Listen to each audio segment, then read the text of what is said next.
ആ തലവും കൂടി കണക്ട് ചെയ്താണ് ഈ പ്രാർത്ഥനയുടെ പ്രാധാന്യം കിടക്കുന്നത്. അതായത് ബോധമനസ്സ്, അത് കഴിഞ്ഞിട്ട് സബ് കോൺഷ്യസ് മൈൻഡിന്റെ 5 തലങ്ങള്, അത് കഴിഞ്ഞ് പിന്നെ 7ാമത്തെ തലം മനസ്സ്. ശ്രദ്ധിച്ച് കേട്ടോളെ, ബോധമനസ്സ്, അത് കഴിഞ്ഞ് ഉപബോധ മനസ്സിന് 5 തലമായിട്ട് നമ്മളിവിടെ 5 ഭാഗങ്ങളാക്കിയിട്ടുണ്ട് ഉപബോധ മനസ്സിന്. അപ്പോൾ 6ആയി. പിന്നെ 7ാമതൊരു തലമാണ് കോസ്മിക് ബോധതലം, പ്രപഞ്ചവുമായി നമ്മളുടെ തലച്ചോറ് കണക്ട് ചെയ്യുന്ന ബോധതലം. ഓക്കെ, ഇവിടെ പ്രാർത്ഥന, യഥാർത്ഥത്തിലുള്ള പ്രാർത്ഥന, സത്യസന്ധമായിട്ടുള്ള പ്രാർത്ഥന, അല്ലെങ്കിൽ നമ്മളുടെ മനസ്സ് കൃത്യമായിട്ട്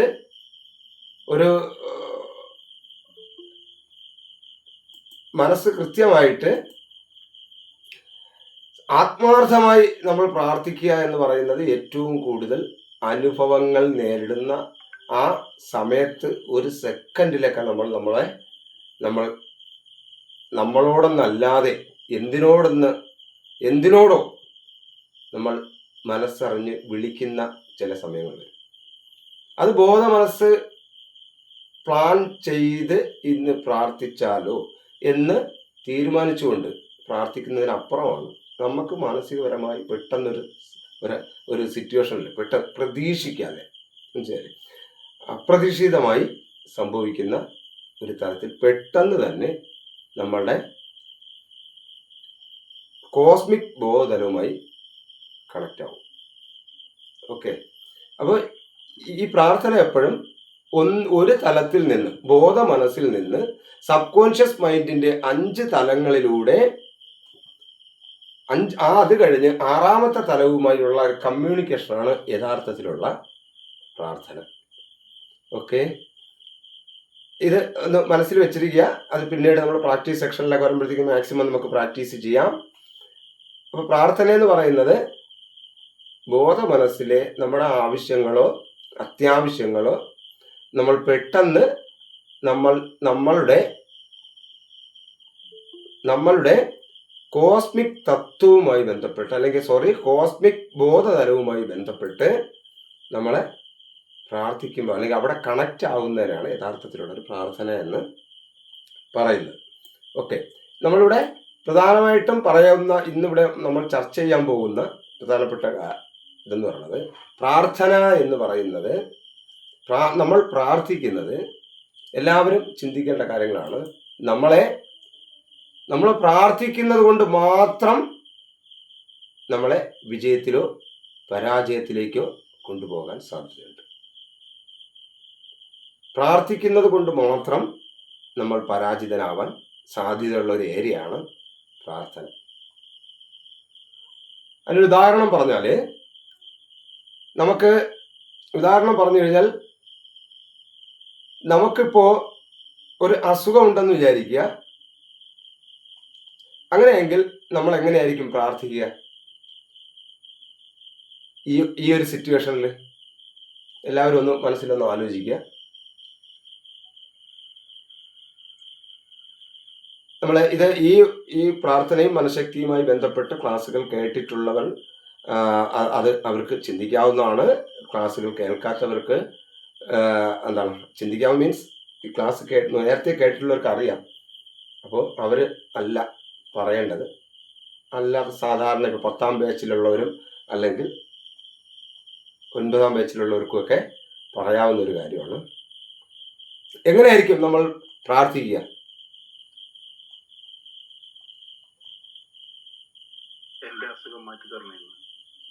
ഓക്കെ, അസുഖമില്ലാത്ത ഒരാള് ഈ അവസ്ഥയിൽ പ്രാർത്ഥിക്കുമ്പോൾ എന്തായിരിക്കും ആവശ്യപ്പെടുക?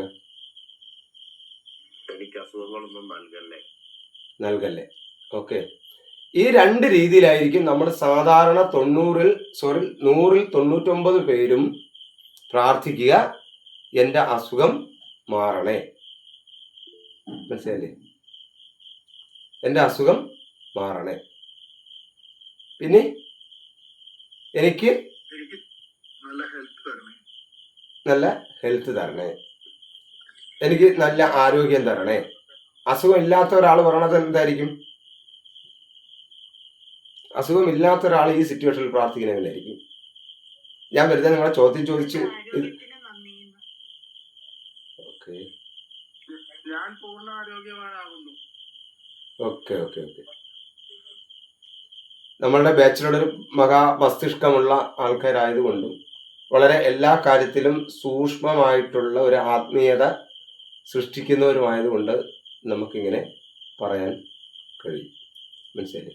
അസുഖമില്ലാത്ത ഒരാൾ സ്വാഭാവികമായിട്ടും എനിക്ക് എൻ്റെ അസുഖം മാറണേ എന്നായിരിക്കും ചിന്തിക്കുക. നമ്മൾ വിളിക്കുമ്പോഴും നമ്മുടെ സുഹൃത്തുക്കളെ വിളിക്കുമ്പോഴായാലും കുഴപ്പമില്ല കേട്ടോ, നിങ്ങളുടെ അസുഖമൊക്കെ മാറും എന്നായിരിക്കും പറയുക. അസുഖമില്ലാത്ത ഒരാൾ പ്രധാനമായിട്ടും പറയുന്നത് എനിക്ക് അസുഖങ്ങളൊന്നും വരുത്തരുതേ, ആപത്തുകളൊന്നും വരുത്തരുതേ എന്നായിരിക്കും. മനസ്സിലായി? ഈ രണ്ട് പ്രാർത്ഥനയും നെഗറ്റീവാണ്. രണ്ട് രീതിയിലുള്ള പ്രാർത്ഥനകളും നെഗറ്റീവാണ്. കാരണം മനസ്സിലായി കാണുമല്ലോ, അതായത് നമുക്ക് എന്തെങ്കിലും അസുഖം ബാധിച്ചിട്ടുണ്ടെങ്കിൽ ആ അസുഖം ആ അസുഖം മാറണം എന്ന് ചിന്തിച്ചാലും മാറരുത് എന്ന് ചിന്തിച്ചാലും സബ് കോൺഷ്യസ് മൈൻഡിന് ഒരു ഇതേ ഉള്ളൂ. ചിന്തിക്കരുതെന്നോ ചിന്തിക്കണമെന്നോ പറഞ്ഞാൽ സബ് കോൺഷ്യസ് മൈൻഡിന് അറിയില്ല. മനസ്സിലായില്ലേ? അത് ഒന്നും കൂടി ഒരു ഉദാഹരണമായിട്ട് പറയാം. ഞാൻ പറയുന്ന ഒരു കാര്യങ്ങൾ നിങ്ങൾ ഇനി ചിന്തിക്കരുത്. ഒരു കാര്യങ്ങൾ നിങ്ങൾ ചിന്തിക്കരുത്. നിങ്ങളുടെ അച്ഛൻ്റെ മുഖം ഇപ്പോൾ ചിന്തിക്കരുത്. നിങ്ങളുടെ അമ്മയുടെ മുഖം ഇപ്പോൾ നിങ്ങൾ ചിന്തിക്കരുതേ. മനസ്സിലായില്ലേ? നമ്മളുടെ വീട് ഇപ്പോൾ ചിന്തിക്കരുത്, ഒട്ടും ചിന്തിക്കരുതേ. അപ്പൊ ചിന്തിക്കരുത് എന്ന് പറഞ്ഞതുകൊണ്ടോ ചിന്തിക്കണം എന്ന് പറഞ്ഞതുകൊണ്ടോ നമ്മുടെ സബ് കോൺഷ്യസ് മൈൻഡ് അത് റീഡ് ചെയ്യണമെന്നില്ല. കാരണം ഇമാജിനേഷൻ ആൻഡ് ഫീലിങ്സ്, ഇത് ശ്രദ്ധിച്ചോളണം. അപ്പം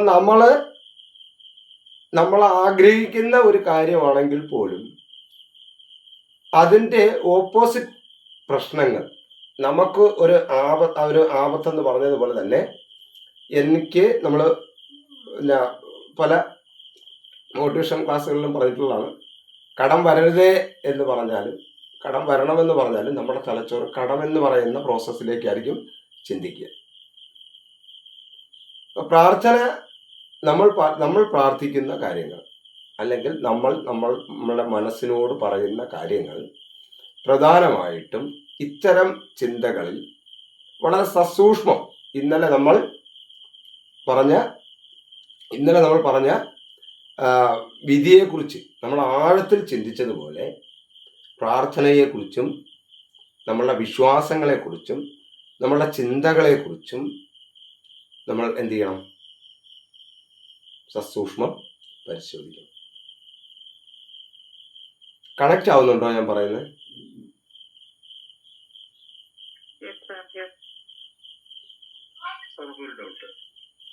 ഡൗട്ട് ഇതുമായി ബന്ധപ്പെട്ടാണോ?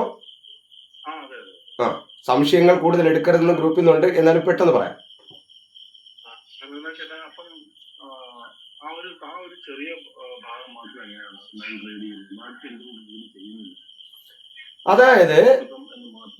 അതായത് അസുഖമെന്ന് പറയുമ്പോൾ നമ്മൾ അനുഭവിക്കുന്ന ഒരു ഫീലിങ്സ് ഓൾറെഡി നമ്മുടെ ബ്രെയിനിലുണ്ട്. മനസ്സിലായില്ലേ? ആ ഫീലിങ്സ് ആണ് അവിടെ കണക്റ്റഡ്. അപ്പോ നമ്മളെ ഹലോ ഓമന ടീച്ചർ,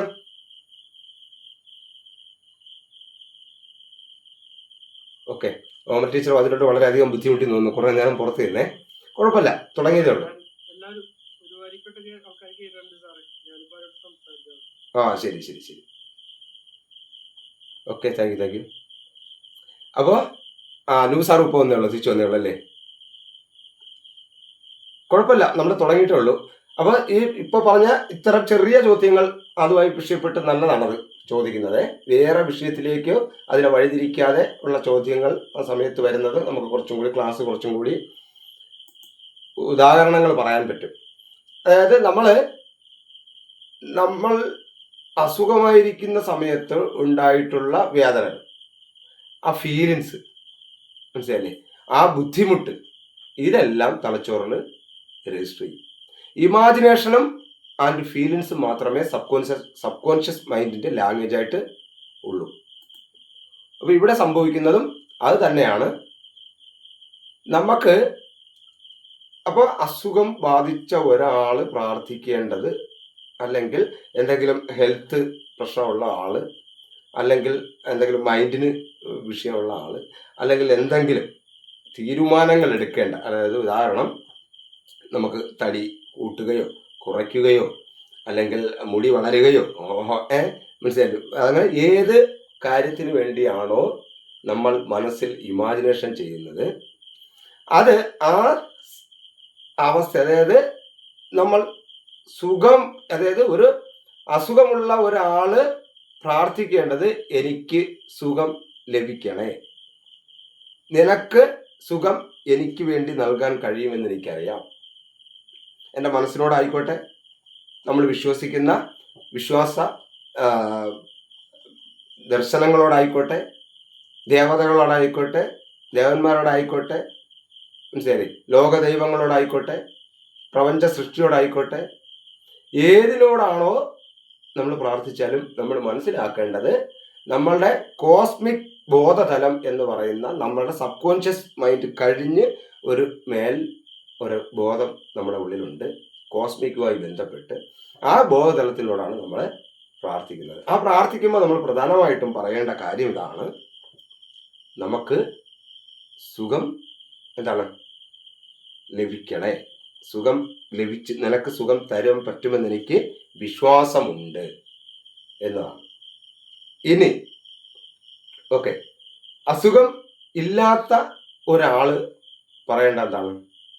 ഓൾറെഡി ഒന്നും പറയാനില്ല, ഇപ്പോൾ നിൽക്കുന്ന ഈ സുഖത്തിനകത്ത് തന്നെ എല്ലാം നിലനിർത്തുക എന്നുള്ളതല്ലാതെ, എനിക്ക് അസുഖം വരരുതേ എന്ന് പറഞ്ഞാൽ നമ്മളുടെ സബ് കോൺഷ്യസ് മൈൻഡ് നേരെ അസുഖമെന്ന ആ ഒരു പ്രോസസ്സിലേക്ക് പോവുകയും അസുഖത്തിന് കാരണമായിട്ടുള്ള പഴയകാല അനുഭവങ്ങളെല്ലാം ന്യൂറോൺസുകളിൽ തിരയുകയും ആ തിരഞ്ഞിട്ട് അതിൻ്റെ അകത്തുനിന്ന് എന്ത് ചെയ്യും? ഒരു സാധനം കൊണ്ടുവന്ന് ഫിറ്റ് ചെയ്യുകയും ചെയ്യും. മനസ്സിലായില്ലേ? ബ്രെയിൻ ആ ലിസ്റ്റിൽ പോയി അത് എടുക്കും. അപ്പൊ തീർച്ചയായിട്ടും നമ്മളെ പ്രാർത്ഥിക്കേണ്ട ഒരു കാര്യം എന്ന് പറയുന്നത്, അല്ലെങ്കിൽ നമ്മൾ ആഗ്രഹിക്കേണ്ട ഒരു കാര്യങ്ങൾ എന്ന് പറയുന്നത്, എന്താണോ നമുക്ക് ആവശ്യം അതിനെക്കുറിച്ച് ചിന്തിക്കുക എന്നുള്ളതാണ്. ഓക്കെ, എന്താണോ നമുക്ക് ആവശ്യം അതിനെക്കുറിച്ച് ചിന്തിക്കുക. ഇനി സാറേ, ഒരു കാര്യം ഞാൻ ഇതുമായിട്ട് ബന്ധപ്പെട്ട് തന്നെയാണെന്ന് ചോദിക്കട്ടെ. അപ്പോൾ നമുക്കിപ്പം എന്താണോ വേണ്ടത്, അല്ലെങ്കിൽ എന്താണോ പ്രസന്റ് കണ്ടീഷൻ, അതിന് ഓപ്പോസിറ്റ് ആണോ നമ്മൾ പറയേണ്ടത്? അതായത് ഇപ്പം അസുഖം ഉള്ള ഒരു വ്യക്തി സുഖം തരണേ എന്ന് പ്രാർത്ഥിക്കുമ്പോ അതിന് അസുഖത്തിന് നേരെ ഓപ്പോസിറ്റ് അല്ലേ? അതെ. അപ്പൊ നമുക്ക് എന്താണോ വേണ്ടത്, മീൻസ് പ്രസന്റ് കണ്ടീഷൻ എന്താണോ അതിന്റെ ഓപ്പോസിറ്റ് ആണ് നമ്മൾ പ്രാർത്ഥിക്കേണ്ടത്. അങ്ങനെയാണോ? ഓപ്പോസിറ്റ് ഒന്നും അർത്ഥമില്ല. ഇപ്പൊ ഞാൻ ഈ ഓപ്പോസിറ്റ് പറയുമ്പോഴത്തേക്ക് ചില വിഷയം വരും. എല്ലാത്തിലും ഓപ്പോസിറ്റ് തന്നെ വരണമെന്നില്ല, മനസ്സിലല്ലേ? അതല്ല മറ്റൊന്നായിരിക്കാം. മനസ്സിലായി? നമ്മുടെ ആവശ്യം എന്താണെന്നുള്ളതാണ്. അപ്പൊ ഈ കടം, ഇപ്പൊ ഈ സാർ നേരത്തെ പറഞ്ഞു, കടം ഉള്ള ഒരു വ്യക്തി കടം മാറണേ, അല്ലെങ്കിൽ എനിക്ക് കടം ഉണ്ടാവരുതേ, അങ്ങനെ ചിന്തിക്കുന്ന ഒരു വ്യക്തി അപ്പൊ എങ്ങനെയായിരിക്കും പ്രാർത്ഥിക്കേണ്ടത്? അവിടെ ഈ കടം എന്ന് പറയുന്ന പ്രോസസ്സിൽ നിന്ന് നമുക്ക് ഇപ്പൊ കടം എന്ന് കടം വിത്ത് അതിന്റെ ഓപ്പോസിറ്റ് എന്താ? സാമ്പത്തിക സ്വാതന്ത്ര്യം. കടം. അപ്പൊ കടം മാറണമെന്ന് ആണോ അതിന്റെ ഓപ്പോസിറ്റ്? ഇപ്പൊ കടമുണ്ട്, കടം മാറണമെന്നുള്ളതല്ല. നമുക്ക് ആ സ്വാതന്ത്ര്യം, സാമ്പത്തികപരമായ സ്വാതന്ത്ര്യം, ടീച്ചർ പറഞ്ഞ പോലെ തന്നെ അതിലേക്കാണ് നമ്മളുടെ പ്രാർത്ഥന വരേണ്ടത്. ആ പ്രാർത്ഥനയ്ക്ക് സാമ്പത്തിക സ്വാതന്ത്ര്യം എന്ന് പറഞ്ഞ ഒരു കാര്യം നമ്മൾ മനസ്സിലാക്കാനുള്ളതെന്ന് പറയുന്നത്, അവിടെ എന്താണ് ഇമാജിനേഷൻ? സാമ്പത്തിക സ്വാതന്ത്ര്യത്തിന് എന്ത് ഇമാജിനേഷനാണ്? ഇതിലിരിക്കുന്ന എല്ലാവർക്കും വ്യത്യസ്തമായ ഇമാജിനേഷൻ ആയിരിക്കും. എന്തായിരിക്കും സാമ്പത്തിക സ്വാതന്ത്ര്യം? അവിടെ സാമ്പത്തിക സ്വാതന്ത്ര്യം എന്ന് പറയുകയല്ല ചെയ്യേണ്ടത്, ആ സാമ്പത്തിക സ്വാതന്ത്ര്യം അനുഭവിക്കുകയാണ് ചെയ്യേണ്ടത്. ഓക്കെ, അത് ഞാൻ പറഞ്ഞു തരും. അത് അത്ര മതി. ബാക്കി എഴുതി വെച്ചു. ഓക്കെ, ആ ക്വസ്റ്റ്യനെ ഇവിടെ കവർ ചെയ്ത് ഞാൻ വരാം. എന്നിട്ട് ഒരാൾക്ക് ചെറിയ ചോദിക്കാം. അത് കംപ്ലീറ്റ് ഒരാളിൽ മാത്രം ഫോക്കസ് ചെയ്യാൻ നടക്കില്ല. ഈ സാധനോടെ ഞാൻ ക്ലാസ്സിൽ പറഞ്ഞുകൊണ്ട് വരുമ്പോൾ വരാം. അടുത്ത ആൾക്കാർക്ക് ചെറിയ ഇതുപോലുള്ള ചെറിയ സംഭവങ്ങൾ പറയുന്ന കാര്യത്തിൽ എടുക്കാൻ പറ്റുമെങ്കിൽ എടുക്കാം. ഒരു പോയിന്റ് പറയാം, അതും കൂടി കണക്ട് ചെയ്ത് വരും. അതായത് അപ്പൊ എന്താണെന്നുള്ള ഈ ടോട്ടലി സാധനം കിട്ടുമ്പോൾ നിങ്ങൾക്ക് മനസ്സിലാവും. അല്ലെങ്കിൽ വളരെ 37 ഇതിൽ മാത്രമായി പോവും. എന്നിട്ട് ഗ്രൂപ്പിൽ എന്ത് ചെയ്യുക? ചോദിക്കുക. ഗ്രൂപ്പിൽ ചോദിക്കുമ്പോഴത്തേക്ക് പരസ്പരം അങ്ങോട്ടും ഇങ്ങോട്ടും പറയുന്നവർ ഏകദേശം ഒരു ധാരണയോടുകൂടി അതിൻ്റെ ചർച്ചകൾ പോകുന്നുണ്ട്. ഞാൻ ഏകദേശമുള്ള എല്ലാം നോക്കുന്നുണ്ട്. അതല്ല, മസ്റ്റായിട്ട് ഞാൻ തന്നെ അതിൻ്റെ അഭിപ്രായം പറയണമെന്ന തീരുമാനം ഉണ്ടെങ്കിൽ ആ വോയിസ് ഇട്ടിട്ട് ടൈപ്പ് ചെയ്തിരുന്നേക്കാൾ വോയിസ് ആണ് നല്ലത്. നമ്മളെ ഫ്രോണ്ടൽ ലോബും കൂടെ ഓപ്പൺ ആവും. അപ്പോൾ അത് വോയിസ് ഇട്ടിട്ട് അതിൻ്റെ താഴെയായിട്ട് എന്താണ് മേലോട്ട് വിരൽ ചൂണ്ടിയേക്കുന്നത്. അതായത് ഞാൻ ശ്രദ്ധിക്കുന്നതിന് വേണ്ടി മേലോട്ട് വിരൽ ചൂണ്ടിക്കൊണ്ട് ഒരു ഇതുകൂടെ ഇട്ട് കഴിഞ്ഞാൽ നമുക്ക് കൃത്യമായിട്ടും ഞാനത് ശ്രദ്ധിച്ചത് പറഞ്ഞോളാം. ഓക്കെ, അല്ലെങ്കിൽ ബാക്കി ഇതിനകത്തുള്ള പരസ്പരം അങ്ങോട്ടും ഇങ്ങോട്ടും ഒരുവിധം കാര്യങ്ങൾ ചർച്ച ചെയ്ത് പോകുന്നുണ്ട്. ഓക്കെ, അതെല്ലാം ഇതിപ്പോ പറഞ്ഞ എല്ലാവരുടെ അടുത്തും കൂടിയാണ് പറഞ്ഞത്. അങ്ങനെ ഞാൻ തന്നെ പറയേണ്ട കാര്യങ്ങളാണെങ്കിൽ തീർച്ചയായിട്ടും ഞാനത് ശ്രദ്ധിക്കുന്നതാണ്. ഞാൻ ശ്രദ്ധിക്കുന്നതിന് വേണ്ടി എൻ്റെ പേരും കൂടെ ആ വോയിസിന് താഴെ എൻ്റെ പേരും കൂടെ ടൈപ്പ് ചെയ്തിട്ട് ഒരു 2-3 എന്തെങ്കിലും ഒരു എംബ്ലോ ലൈക്കോ അല്ലെങ്കിൽ മേലിലോട്ട് വിരൽ ചൂണ്ടിരിക്കുന്നതൊക്കെ ആണെങ്കിൽ ആ വോയിസിൻ്റെ നേരെ വിരൽ ചൂണ്ടിരിക്കുന്ന ഐക്കണൊക്കെയാണ് ഇടുന്നതെങ്കിൽ ഞാൻ തന്നെ സംസാരിക്കാവുന്നതാണ്. ഓക്കെ, അപ്പോൾ ഇത് ഒരു ഓപ്പോസിറ്റ് പറഞ്ഞു കഴിഞ്ഞു. അത് പറഞ്ഞു. അതായത് നമ്മളിപ്പോൾ ക്ലാസ് ഒരുപാട് ചർച്ചകൾ പോകുമ്പോൾ എല്ലാവർക്കും വളരെ ബുദ്ധിമുട്ട് വരുന്നുണ്ട്. അപ്പോൾ അതുകൊണ്ടാണ് ഒരാൾക്കായിട്ട് അത് കവർ ചെയ്ത് പോകുമ്പോൾ ക്ലാസ് മൊത്തത്തിൽ കംപ്ലീറ്റ് ചെയ്യാൻ പറ്റാതെ ഇവിടെ വരും. ഓക്കെ, അതാണ് ഞാൻ പറയാൻ പോകുന്നത്. എന്താണ് ഞാൻ ഉദ്ദേശിക്കുന്നതെന്ന് ആണ്, അല്ലെങ്കിൽ എന്താണ് പറയാൻ പോകുന്നത് അതാണ് നിങ്ങളുടെ ഭാഗത്തുനിന്ന് വരുന്ന ബാക്കി കാര്യങ്ങൾ, അതിൻ്റെ ഡീറ്റെയിൽസുകൾ. ഓക്കെ, അപ്പം നമുക്ക് പ്രധാനമായിട്ടും നമ്മൾ പ്രാർത്ഥിക്കുക എന്ന്, അല്ലെങ്കിൽ നമുക്ക് സാമ്പത്തിക സ്വാതന്ത്ര്യം എന്ന് പറയുന്ന കാര്യം, അല്ലെങ്കിൽ നമുക്ക് സുഖം എന്ന് പറയുന്ന കാര്യം ഒരു പക്ഷേ തലച്ചോറിന് ഇമാജിനേഷൻ കുറവാണ്. അസുഖം, ദുഃഖം, ഈ സാധനങ്ങളൊക്കെ തലച്ചോറിന് ഇമാജിനേഷൻ കൂടുതലാണ്. കാരണം അത് നമ്മൾ ഒരുപാട് അനുഭവിച്ചിട്ടുള്ളതാണ്. പക്ഷെ നമ്മുടെ ജീവിതത്തിൽ ലഭിച്ചിട്ടുള്ള സന്തോഷങ്ങളുടെ നിമിഷങ്ങളെ കുറിച്ച് നമ്മൾ എന്ത് ചെയ്തിട്ടില്ല? ആസ്വദിച്ചിട്ടില്ല. ദുഃഖങ്ങളും കഷ്ടപ്പാടുകളും നമ്മൾ ആസ്വദിച്ചിട്ടുണ്ട്. എന്നാലിട്ട് നമുക്കൊരു സുഖം തരണേ എന്ന് നമ്മൾ പറയുമ്പോൾ ആ സുഖം എന്താണെന്ന് സത്യത്തിൽ നമ്മുടെ തലച്ചോറിന് അറിയില്ല. കാരണം സുഖം ലഭിച്ച സമയത്ത് നമ്മൾ സത്യസന്ധമായി വീണ്ടും വീണ്ടും ആലോചിച്ച് സന്തോഷിച്ചിട്ടില്ല. അതുകൊണ്ട് തന്നെ നമ്മുടെ തലച്ചോറിന് ഡേറ്റാസ് കുറവാണ്. ഇത് ശ്രദ്ധിച്ചോളാം ഈ പോയിന്റ്. എന്തുകൊണ്ട് അസുഖം എന്ന് പറയുമ്പോൾ റിസൾട്ട് കൂടുന്നു? കടത്തിൽ ഒരുപാട് പെട്ടിട്ടുണ്ട്. നമ്മൾ കടത്തിന്റെ വേദനകൾ നമ്മൾ അറിഞ്ഞിട്ടുണ്ട്. കടം കാരണം നമ്മൾ പെരടച്ചൊളിച്ചിരുന്നത് നമ്മൾ ഫീൽ ചെയ്തിട്ടുണ്ട്. കടം കാരണം ഓടി ഒളിച്ചത് നമ്മൾ ഫീൽ ചെയ്തിട്ടുണ്ട്, അനുഭവിച്ചിട്ടുണ്ട്. എന്നാൽ സന്തോഷം വന്നപ്പോൾ അത് നമ്മൾ അനുഭവിച്ചിട്ടില്ല. നമ്മൾ ആ സന്തോഷം വന്നപ്പോൾ, അല്ലെങ്കിൽ അതിലെ ഭാഗ്യം കിട്ടിയ സമയത്തൊക്കെ അത് അപ്പോഴ് നമ്മൾ അത് ആസ്വദിക്കുക, അല്ലെങ്കിൽ ആ കിട്ടിയ സന്തോഷത്തിൽ നമ്മളങ്ങ് ലയിച്ചു പോവുകയല്ലാതെ പ്രത്യേകിച്ച് അതുമായി ബന്ധപ്പെട്ട് തലച്ചോറ് വീണ്ടും വീണ്ടും ആ സുഖത്തെക്കുറിച്ച്, ആ സന്തോഷത്തെക്കുറിച്ച്, ആ നല്ല വാക്കിനെ കുറിച്ച് നമ്മളെ ബ്രെയിൻ എന്ത് ചെയ്തിട്ടില്ല? വീണ്ടും വീണ്ടും ആവർത്തിച്ച് ആലോചിച്ചിട്ടില്ല. ആവർത്തിച്ച് ആലോചിക്കാത്തോണ്ട് തന്നെ ആ ഡേറ്റാസുകളുമായി നമ്മളെ ന്യൂറോണിന്റെ കണക്ടിവിറ്റിയുടെ ശക്തി കുറവായിരിക്കും. നമ്മളൊരു കാര്യത്തെക്കുറിച്ച് ആവർത്തിച്ച് നമ്മൾ ചിന്തിക്കുമ്പോഴാണ് ന്യൂറോൺസുകളുടെ കണക്ടിവിറ്റി കൂടുന്നത്, ന്യൂറോൺസുകളുടെ എണ്ണം കൂടുന്നത്, ആ വിഷയവുമായി ബന്ധപ്പെട്ട ഒരുപാട് കാര്യങ്ങൾ കൂടുന്നത്. വീണ്ടും നമ്മൾ അത് ആവർത്തിക്കപ്പെടുമ്പോൾ ആ ബന്ധങ്ങളുടെ ശക്തിയും വർദ്ധിക്കും. ന്യൂറോൺസിനെ കുറിച്ച് ഇതിനകത്ത് പഠനമുള്ളവർക്കത് വ്യക്തമാണ്. പക്ഷെ അങ്ങനെയാണെങ്കിൽ നമ്മൾ ഒരു 10 വർഷത്തിന് മുമ്പ് ലഭിച്ചിട്ടുള്ള 10 ദുഃഖങ്ങളെ കുറിച്ച് പറയാൻ പറഞ്ഞാൽ നമ്മളെ വിരലൊട്ടിച്ചാറ പറയും. എന്നാൽ 10 സന്തോഷങ്ങളെ കുറിച്ച് പറയൂ എന്ന് പറഞ്ഞാൽ നമ്മൾ അവിടെ നിൽക്കും.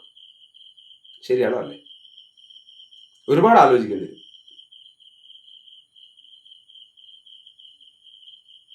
അങ്ങനെയെങ്കിൽ അതാണ് പറയുന്നത്, നമ്മുടെ ഓപ്പോസിറ്റ് ആയാലും സൈഡ് വശമായാലും നമ്മൾ മനസ്സിലാക്കേണ്ട കാര്യം എന്ന് പറയുന്നത്, നമ്മൾ ആഗ്രഹിക്കുന്ന, നമ്മൾ വെയിൽ കൊള്ളുമ്പോൾ മാത്രമാണ് നമ്മൾ തണലിന്റെ വാല്യൂ മനസ്സിലാക്കേണ്ടത്.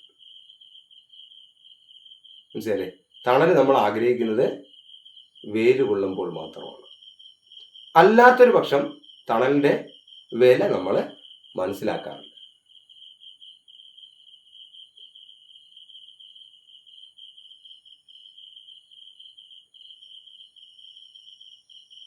ശരിയാണോ അല്ലേ?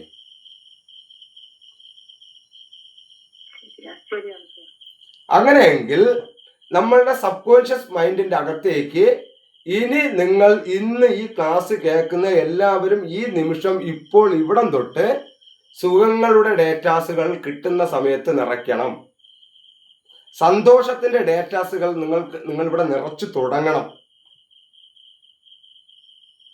ഇവിടെ നമ്മൾ അതിനുവേണ്ടി തയ്യാറായിരിക്കണം. അങ്ങനെ തയ്യാറായാൽ മാത്രമേ നാളെ നമുക്ക് എന്തെങ്കിലും ഒരു സിറ്റുവേഷൻ വരുമ്പോൾ നമുക്ക് ആലോചിക്കാൻ എന്തെങ്കിലും ബാക്കി ഉണ്ടാവുള്ളൂ. അവിടെ മാത്രമേ നമ്മളുടെ സ്മൃതി തലത്തിൽ, നമ്മളുടെ ഓർമ്മകളുടെ ശേഖരത്തിനകത്ത് എന്തുണ്ടാവുള്ളൂ? നമുക്ക് ആ ചിന്തിച്ച് പറക്കിയെടുക്കാൻ പറ്റിയ കുറച്ച് സാധനങ്ങൾ ഉണ്ടാവുള്ളൂ. അപ്പോൾ ഇന്നലെ വരെ അതില്ല, അത് കുറവാണ്. അതുകൊണ്ട് മനസ്സിലല്ലേ? അതുകൊണ്ട് എങ്ങനെയാണ് നമ്മളത് നിറയ്ക്കേണ്ടതെന്ന് പറയുന്നത്, നിങ്ങൾ ഒരു ദിവസം സുഖമില്ലാതെ, അല്ലെങ്കിൽ ഒരു 3 ദിവസം സുഖമില്ലാതെ നിങ്ങൾ കിടന്നിട്ടുള്ളവരുണ്ടെങ്കിൽ, മനസ്സിലല്ലേ? 3 ദിവസം ഒരേപോലെ എന്തെങ്കിലും വേദനകളോ മറ്റെന്തെങ്കിലും അനുഭവിച്ചിട്ടുണ്ടെങ്കിൽ ആലോചിക്കുക, അതിൻ്റെ ഇടയ്ക്ക് വന്നിട്ടുള്ള സുഖങ്ങളുണ്ട്. നമ്മളൊരു രാത്രി വേദനകൾ കൊണ്ട് ഉറങ്ങാതെ കിടന്നിട്ടുണ്ട്. എന്നാൽ അതിനകത്ത് 1 മണിക്കൂറെങ്കിലും നമ്മൾ ഉറങ്ങിയിട്ടുണ്ട്. ഒരു മണിക്കൂറെങ്കിലും ആ അസ്വസ്ഥത നമ്മളെ മാറ്റി വെച്ചിട്ട് നമ്മൾ ഉറങ്ങിയിട്ടുണ്ട്. പക്ഷെ എന്നാലും നമ്മൾ ഉണരുമ്പോൾ എന്തേ പറയൂ? ഏതിനെ പറയൂ? ഇന്നലത്തെ ദിവസം നാശപ്പെട്ട ദിവസമാണ്. ആ ഒരു ദിവസം നമ്മളുടെ വേദനയെ മാറ്റിവെച്ച് നമ്മളെ ഉറക്കാൻ പ്രേരിപ്പിച്ച, അല്ലെങ്കിൽ ആ തന്ന സുഖത്തിനോട് നമ്മൾക്ക് എന്ത് ചെയ്തിട്ടില്ല? കടപ്പാടുണ്ടായിട്ടില്ല, ആലോചിച്ചിട്ടില്ല, നമ്മൾ അഡ്രസ് ചെയ്തിട്ടില്ല. അതുകൊണ്ട് തന്നെ തലച്ചോറിന് വീണ്ടും ആ ഡേറ്റാസ് തരാൻ ബുദ്ധിമുട്ടാണ്. നമ്മൾ ചെയ്യേണ്ട ഏത് കാര്യത്തിലും സ്റ്റെപ്പ് ബൈ സ്റ്റെപ്പായിട്ട് നമുക്കതിനകത്ത് എന്താപത്തായിക്കോട്ടെ, 3 ദിവസം സുഖമില്ല കിടന്നു പറഞ്ഞിട്ട് 3 ദിവസം അവൻ എവിടെയെങ്കിലും ഉച്ചയെങ്കിലും ഉറങ്ങിയിരിക്കും. അവന്റെ വേദന പോലും എവിടെയെങ്കിലും ഒന്ന് മാറിയിരിക്കും. ആ നിമിഷത്തിനോട് കടപ്പാടുണ്ടാവണം, ആ നിമിഷത്തിനോട് സന്തോഷം ഉണ്ടാവണം. അതിനോട് 24 മണിക്കൂറിൽ 15 മിനിറ്റ് ഞാൻ പൊളിയായിരുന്നു എന്ന് കാണാൻ നമ്മുടെ ബ്രെയിന് പറ്റുമ്പോഴാണ് ആ 15 മിനിറ്റ് പൊളിയാണെന്ന് പറഞ്ഞ നമ്മൾ സന്തോഷിക്കുമ്പോൾ ഹാപ്പി ഹോർമോൺ കയറിയിട്ട്, എന്നാൽ ഇന്ന് ഒരു 30 മിനിറ്റ് എന്ത് ചെയ്യും? സന്തോഷിക്കുന്ന പോലെ. മനസ്സിലായില്ലേ? നമ്മളെപ്പോഴും നമുക്ക് ലഭിച്ച കാര്യങ്ങളോടല്ല നമ്മൾ ഏറ്റവും കൂടുതൽ ശ്രദ്ധയുള്ളത്. നമ്മൾ നീതി പുലർത്തുന്നത് നമ്മളുടെ ശ്രദ്ധയോടാണ്, അല്ല വേറെ ഒന്നിനോടല്ല. നമ്മൾ നീതി പുലർത്തേണ്ടത് നമ്മുടെ ശ്രദ്ധയോടാണ്.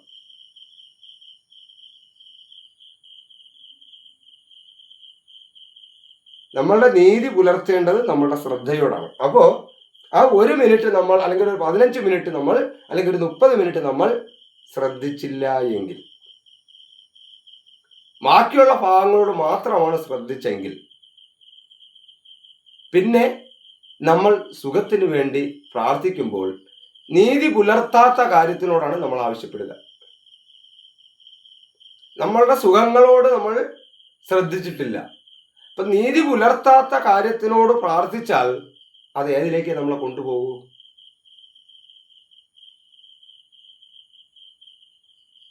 ഇത് ഒരു അസുഖം അല്ലെങ്കിൽ എന്താണ് ഒരു ആപത്ത് അത് മാത്രമല്ല, നമ്മുടെ ജീവിതത്തിലെ എല്ലാ കാര്യങ്ങളോടും നമ്മൾ ആ ശ്രദ്ധ, അതിനൊരു ഒരു ഒരു അത് ആ ഒരു ഇത് നമ്മൾ പട്ടം പോലെ, ഇതിന് നമ്മുടെ ഒന്ന് രണ്ട് കൂടപ്പുറപ്പുള്ള അഭിപ്രായങ്ങളൊക്കെ പറയണം പോലെ നമ്മൾ പട്ടം പോലെ നമുക്ക് മനസ്സിലായി പറക്കാനും സുഖമായി ഉറങ്ങാനും നമുക്ക് കഴിയും. ആ ഒരു ആ ഒരു തീരുമാനം നമ്മൾ എടുക്കുമ്പോൾ നമ്മളെല്ലാത്തിനോടും നമ്മൾ ഇന്ന് ഒരു പക്ഷേ നന്ദി പറയണം എന്നല്ല കേട്ടോ, എല്ലാത്തിനോടും ഒരു ദിവസം ജീവിച്ചു വന്ന ഒരു 10-16 മണിക്കൂറുകൾ നമ്മൾ പ്രവർത്തനത്തിനിടയിലുള്ള എല്ലാ കാര്യത്തോടും നമുക്ക് നന്ദിയൊന്നും പറയാനൊന്നും പറ്റുമെന്നുള്ളതല്ല. പക്ഷെ ശ്രദ്ധ ഈ സഞ്ചരിച്ചു പോകുന്നതിനെല്ലാം ഒന്ന് ശ്രദ്ധിച്ചു വിട്ടാൽ ആ ശ്രദ്ധ തീർച്ചയായും നീതി പുലർത്തലാണ്. മനസ്സിലായില്ലേ? ഇന്ന് നമ്മൾ ഇപ്പോൾ ഗ്രാറ്റിറ്റ്യൂഡ് ഒക്കെ നമ്മൾ പല കാര്യത്തിനോടും ഗ്രാറ്റിറ്റ്യൂഡൊക്കെ നമ്മൾ പറയുന്ന ആൾക്കാരാണ്, നന്ദി പറയുന്നവരാണ്. ഞാൻ എല്ലാത്തിനോടും പറയുമെന്നുള്ള ഓർമ്മയില്ല, എന്നാലും എല്ലാത്തിനോടും ശ്രദ്ധിക്കാൻ ഞാൻ പലപ്പോഴും തീരുമാനിക്കുന്ന ഒരാളാണ്, അതിനുവേണ്ടി ശ്രമിക്കുന്ന ഒരാളുമാണ്. അങ്ങനെയാണെങ്കിൽ ഇന്ന് നമ്മൾ ഇന്നത്തെ ജീവിത അനുഭവവുമായി ബന്ധപ്പെട്ട് നമ്മൾ നന്ദി പറയുന്നതിൽ ഒരു 3 കാര്യം അല്ലെങ്കിൽ 10 കാര്യം ആലോചിച്ചാൽ ഏതിനായിരിക്കും? ഒരു കാര്യം പറയാമോ? ജസ്റ്റ് ഒന്ന്. ഒന്ന്. ഓക്കെ, അടുത്ത പെട്ടെന്ന് സംസാരിക്കാൻ മൈക്ക് തന്നേക്കാണ്.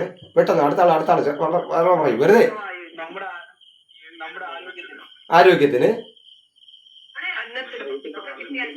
അന്നത്തിന്,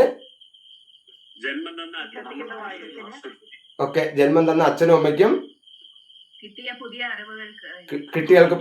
പുതിയ അറിവുകൾക്ക്, ഗുരുക്കന്മാർക്ക് വേണ്ടി. ഒരാൾ ഒന്നേ, അടുത്ത പെട്ടെന്ന് പറയൂ, രസമാണ്.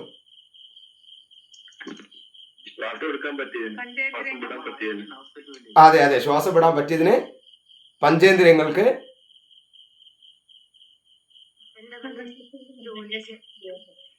ഓക്കെ, ജീവിതത്തിന്, ശ്വസിക്കാൻ കഴിയുന്നതിന്,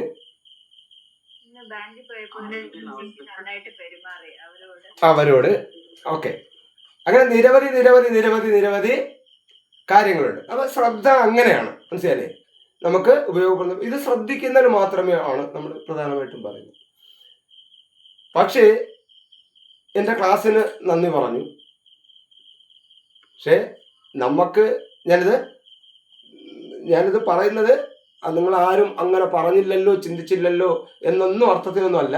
എന്നാൽ നമ്മൾ ശ്രദ്ധിക്കുമ്പോൾ ഒരു കാര്യം കൂടി എനിക്ക് പറയേണ്ടി വന്ന കാര്യം എന്ന് പറയുന്നത്, നമ്മളുടെ ഈ ഇന്റർനെറ്റിന്, വാട്സപ്പിന്, മനസ്സിലായില്ലേ, നമ്മളെ ഇന്നിപ്പോ ഇതിൽ പങ്കെടുക്കാൻ നമുക്ക് എല്ലാവർക്കും ഒരുമിച്ച് വന്നിരിക്കാൻ തന്ന കറണ്ടിന്, മനസ്സിലായി, അതില്ലാതെ വരുമ്പോഴാണ് ശരിക്കും പറഞ്ഞാൽ നമ്മൾ കിടന്ന് പിടയ്ക്കുക. മനസ്സിലായില്ലേ? അപ്പൊ ഞാനിത് പറഞ്ഞത് അത്രമാത്രം സൂക്ഷ്മതയാണ് നമ്മളുടെ ആന്തരികമായിട്ടുള്ള ആത്മീയത. ഇത് നിങ്ങൾ എന്തുകൊണ്ടത് പറഞ്ഞെന്നോ നിങ്ങൾ ആലോചിക്കണമെന്നുള്ളതല്ല. പക്ഷെ അവരും കൂടി, ഞാനിപ്പോ എന്താണ് ജെമിനിക്ക്, കാരണം നമുക്ക് ഒരുവിധം തരാൻ പറ്റുന്ന പോസ്റ്ററുകൾ നമ്മൾ ടൈപ്പ് ചെയ്ത ഉടനെ തരുന്ന ആ ജെമിനിക്ക്, അല്ലെങ്കിൽ എത്ര ദിവസം വരുന്ന നമ്മളിത് ചെയ്യണം. പിന്നെ പറഞ്ഞത് അവിടെയൊക്കെ നന്ദി പറയലിനപ്പുറം ശ്രദ്ധിക്കുക എന്നുള്ളതാണ്. അതും കൂടി പരിഗണനയിലേക്ക് വരിക എന്നുള്ളത്. അല്ല നന്ദി പറയണം, നന്ദി നന്ദി നന്ദി നന്ദി എന്ന് പറഞ്ഞാൽ ഒരു ദിവസം മൊത്തം നന്ദി പറയാൻ മാത്രമേ നമുക്ക് സമയം കിട്ടുള്ളൂ. അപ്പോൾ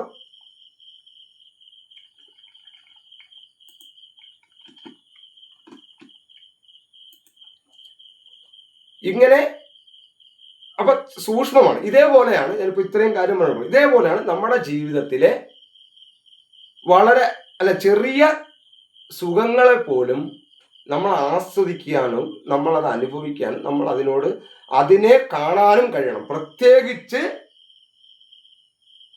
അസുഖമായിരിക്കുന്ന ആള് സുഖം ആഗ്രഹിക്കുന്നെങ്കിൽ ആ സുഖത്തിന്റെ ഫൈനൽ അല്ല നമ്മൾ താങ്ക്സ് പറയാൻ. ഇപ്പോൾ ഉണ്ടായിരുന്ന വേദനയുടെ അല്ലെങ്കിൽ ബുദ്ധിമുട്ടിന്റെ ആ അവസ്ഥയിൽ അടുത്ത നിമിഷത്തിൽ നേരത്തെ ഉണ്ടായ ബുദ്ധിമുട്ടിൽ നിന്നൊരു ചെറിയ ചേഞ്ച് വന്നെങ്കിൽ സന്തോഷിക്കണം. മനസ്സിലായി? ആ ഒരു ചേഞ്ച് നമ്മൾ സന്തോഷിക്കാൻ തയ്യാറാവണം. ഞാൻ പറയുന്നത് അത്രയും സീരിയസ് ആയി നിങ്ങൾ എടുക്കണം. എങ്കിൽ മാത്രമേ രണ്ടാമത്തെ ഇതിലേക്ക് നമ്മൾ കടന്നു വരും. 1 ലക്ഷം വളരെ കുറഞ്ഞതായിപ്പോയി 1 ലക്ഷം. ഒരു 10 ലക്ഷം കടമുള്ള ഒരാളിന് ആ ആളിന്റെ കയ്യിൽ 100 രൂപ ഉണ്ടെങ്കിലും അവൻ 10 ലക്ഷം രൂപയുടെ കടത്തിന്റെ മേലല്ല അവൻ ചിന്തിക്കുന്നു. 100 രൂപയുടെ ആയപ്പോൾ 10 ലക്ഷം രൂപ കടമില്ല. അപ്പോൾ എന്ത് ചെയ്യാ? സന്തോഷമാണ്. അപ്പൊ ആ 100 രൂപ കയ്യിലേക്ക് വന്നു. ഇത്തരം സന്തോഷങ്ങളാണ്, ഇത്തരം സന്തോഷപരമായ സ്റ്റോക്കുകളാണ് നമ്മളെ ബ്രെയിനിൽ ഉണ്ടെങ്കിൽ മാത്രമേ നമ്മൾ ആഗ്രഹിക്കുന്നതും പ്രാർത്ഥിക്കുന്നതും നടക്കൂ. പ്രാർത്ഥന അസുഖങ്ങൾക്കും ആപത്തുകൾക്കും വേണ്ടിയുള്ളത് മാത്രമല്ല, നമ്മളുടെ കൂടുതൽ സന്തോഷകരമായിട്ടുള്ള, കൂടുതൽ ഉയർച്ചയായിട്ടുള്ള, കൂടുതൽ കാര്യങ്ങൾ നേടിയെടുക്കുന്നതിന് വേണ്ടിയൊക്കെ തന്നെ നമ്മുടെ മനസ്സ് പ്രാർത്ഥിക്കുമ്പോൾ, നമ്മുടെ മനസ്സ് ആഗ്രഹിക്കുമ്പോൾ, നമ്മൾ മാനിഫെസ്റ്റേഷൻ ചെയ്യുമ്പോൾ, ഇവിടെ നമ്മൾ ചിന്തിക്കേണ്ട ഒരു കാര്യം, നമ്മളിൽ ഇപ്പോൾ എന്തെങ്കിലും കുറവുണ്ടോ? നമ്മൾ ആ കുറവ് ഫീൽ ചെയ്തുകൊണ്ടാ അടുത്ത അച്ചീവ് ചെയ്യാൻ വേണ്ടി പ്രാർത്ഥിക്കുക. നമ്മളിൽ ഒരു കുറവുമില്ല. ഇവിടെ നമ്മൾ സന്തുഷ്ടരാണ്. ഈ നിമിഷം നമ്മൾ സന്തുഷ്ടരാണ്. പക്ഷേ ഇന്നത്തെ സൗകര്യം അനുസരിച്ച് കുറച്ചും കൂടി എനിക്ക് കാര്യങ്ങൾ അച്ചീവ് ചെയ്യണം, കുറച്ചും കൂടി എൻ്റെ സ്കില്ല് വളർത്തണം, കുറച്ചും കൂടി എനിക്ക് സൗകര്യങ്ങൾ ഉണ്ടാവണം.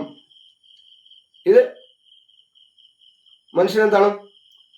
അതിൽ കൃത്യമായിട്ടും അവൻ്റെ മനുഷ്യൻ എപ്പോഴും നിൽക്കുന്നതിൽ നിന്ന് എപ്പോഴും വികസിക്കുന്നതിന് വേണ്ടി, എല്ലാ തരത്തിലുള്ള സൗകര്യങ്ങളാൽ വികസിക്കുന്നതിന് വേണ്ടി ആഗ്രഹിച്ചുകൊണ്ടിരിക്കുന്ന ഒരു ജീവിയാണ്. ആ ആഗ്രഹങ്ങൾ ഇല്ലാതാക്കണമെന്നുമല്ല പറയുന്നത്.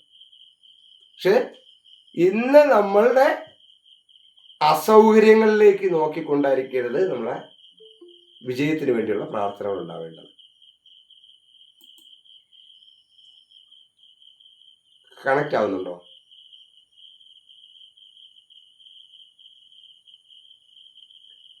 അങ്ങനെയെങ്കിൽ നമ്മൾ എടുത്തിരിക്കുന്ന ഓരോ ലക്ഷ്യങ്ങളും, നമ്മൾ എടുത്തിരിക്കുന്ന ഓരോ പ്ലാനുകളും, പ്രാർത്ഥന എന്ന് പറയുന്നത് നേരത്തെ പറഞ്ഞതുപോലെ അത് നമ്മളുടെ മനസ്സിനോടാണ് നമ്മൾ പറയുന്നതെന്നാവാം, നമ്മളുടെ പ്രതിപുരുഷന്മാരായിരിക്കാം, നമ്മളുടെ ആരാധനാ പുരുഷ അല്ലെങ്കിൽ സങ്കല്പങ്ങളായിരിക്കാം, ആരാധനാ ദേവികളായിരിക്കാം, പ്രപഞ്ച ശക്തിയായിരിക്കാം, മനസ്സിലല്ലേ, രക്ഷകനായിരിക്കാം. എന്തിനോടായാലും ഇവിടെ നടക്കുന്ന പ്രോസസ് അത് നമ്മളുടെ ആന്തരികതയോടാണ് കണക്ട് ചെയ്യുക. അതിലൂടെ നമ്മളെ വിശ്വസിക്കുന്ന ദർശനങ്ങളിലേക്ക് പോകുന്നു എന്ന് മാത്രമേ. കാരണം സ്റ്റാൻഡ്, ശൂന്യമായ ഒന്നിൽ നിന്ന് സ്റ്റാൻഡിനെയും കൂടി കണ്ടുകൊണ്ട് ഒരു ഒരു ഒരു പ്രത്യേക ലക്ഷ്യസ്ഥാനത്തേക്ക് നോക്കിക്കൊണ്ട് പ്രാർത്ഥിക്കുന്ന മെത്തേഡ്സ് പ്രാർത്ഥിക്കണം. അതൊന്നും അല്ലാതെ തന്നെ ഭൗതികവാദ ചിന്തകൾ വെച്ച് നോക്കുകയാണെങ്കിൽ അവൻ്റെ മനസ്സിനോട് തന്നെ കൃത്യമായിട്ട് എന്ത് ചെയ്യുന്നുണ്ട്, അത് എങ്ങനെ നേടി എടുക്കാം എന്ന് സൂക്ഷ്മമായി അവൻ മനസ്സിൽ എന്ത് ചെയ്യുന്നു? അന്വേഷിച്ചുകൊണ്ടേ ഇരിക്കും.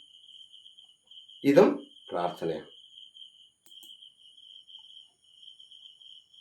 അപ്പൊ നമ്മളിവിടെ പറയുന്ന ഏതൊരു കാര്യവും നമ്മളുടെ ലൈഫിൽ മുന്നോട്ട് 10 മടങ്ങ് അധികം മുന്നോട്ട് പോവുക എന്ന ലക്ഷ്യമാണ്.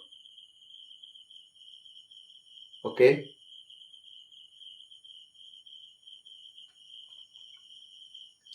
അപ്പോൾ ഓരോന്നിനും നമ്മൾ പരിശോധിക്കുക. ഒരു സെക്കൻഡ്. അപ്പോൾ പ്രാർത്ഥന, പ്രയർ നമ്മൾ ആ നോട്ടുകളിൽ അറിയാം. നോട്ടിൽ 3 രീതിയിലുള്ള പ്രാർത്ഥനകൾ നമ്മൾ പ്രധാനമായിട്ടും പറഞ്ഞിട്ടുണ്ട്. നോട്ട് വായിച്ചവർക്ക് മനസ്സിലാകും. നേരത്തെ ശ്രദ്ധിച്ചിട്ടില്ലാത്തവർ ഒന്നും കൂടിയൊക്കെ പ്രാർത്ഥനയും മനഃശക്തിയും എന്ന് പറഞ്ഞൊരു ഏരിയ നോക്കുക. 3 രീതിയിലുള്ള പ്രാർത്ഥനാ രീതികളുണ്ട്. ഒന്ന്, നമ്മളുടെ ബോധ മനസ്സിൽ മാത്രം നിൽക്കുന്ന പ്രാർത്ഥന. ബോധ മനസ്സുകൊണ്ട് മാത്രം എനിക്ക് ഇങ്ങനെയാണ് എന്ന് പറഞ്ഞുകൊണ്ട് പോകുന്നു. ഞാൻ കൈയെടുത്ത് തൊഴുതില്ലെങ്കിൽ ചിലപ്പോൾ എനിക്ക് ആളോ അല്ല എന്തെങ്കിലുമൊക്കെ സംഭവിച്ചു പോയാലോ എന്നൊക്കെ പറഞ്ഞ് വരും. അല്ലെങ്കിൽ ആ ഒരു ചുറ്റുപാട് ഇല്ല, കണ്ണ് തുറന്നായിരിക്കാം പ്രാർത്ഥന, ബോധപൂർവമുള്ള പ്രാർത്ഥനകൾ നടക്കുക. മനസ്സിലായില്ലേ?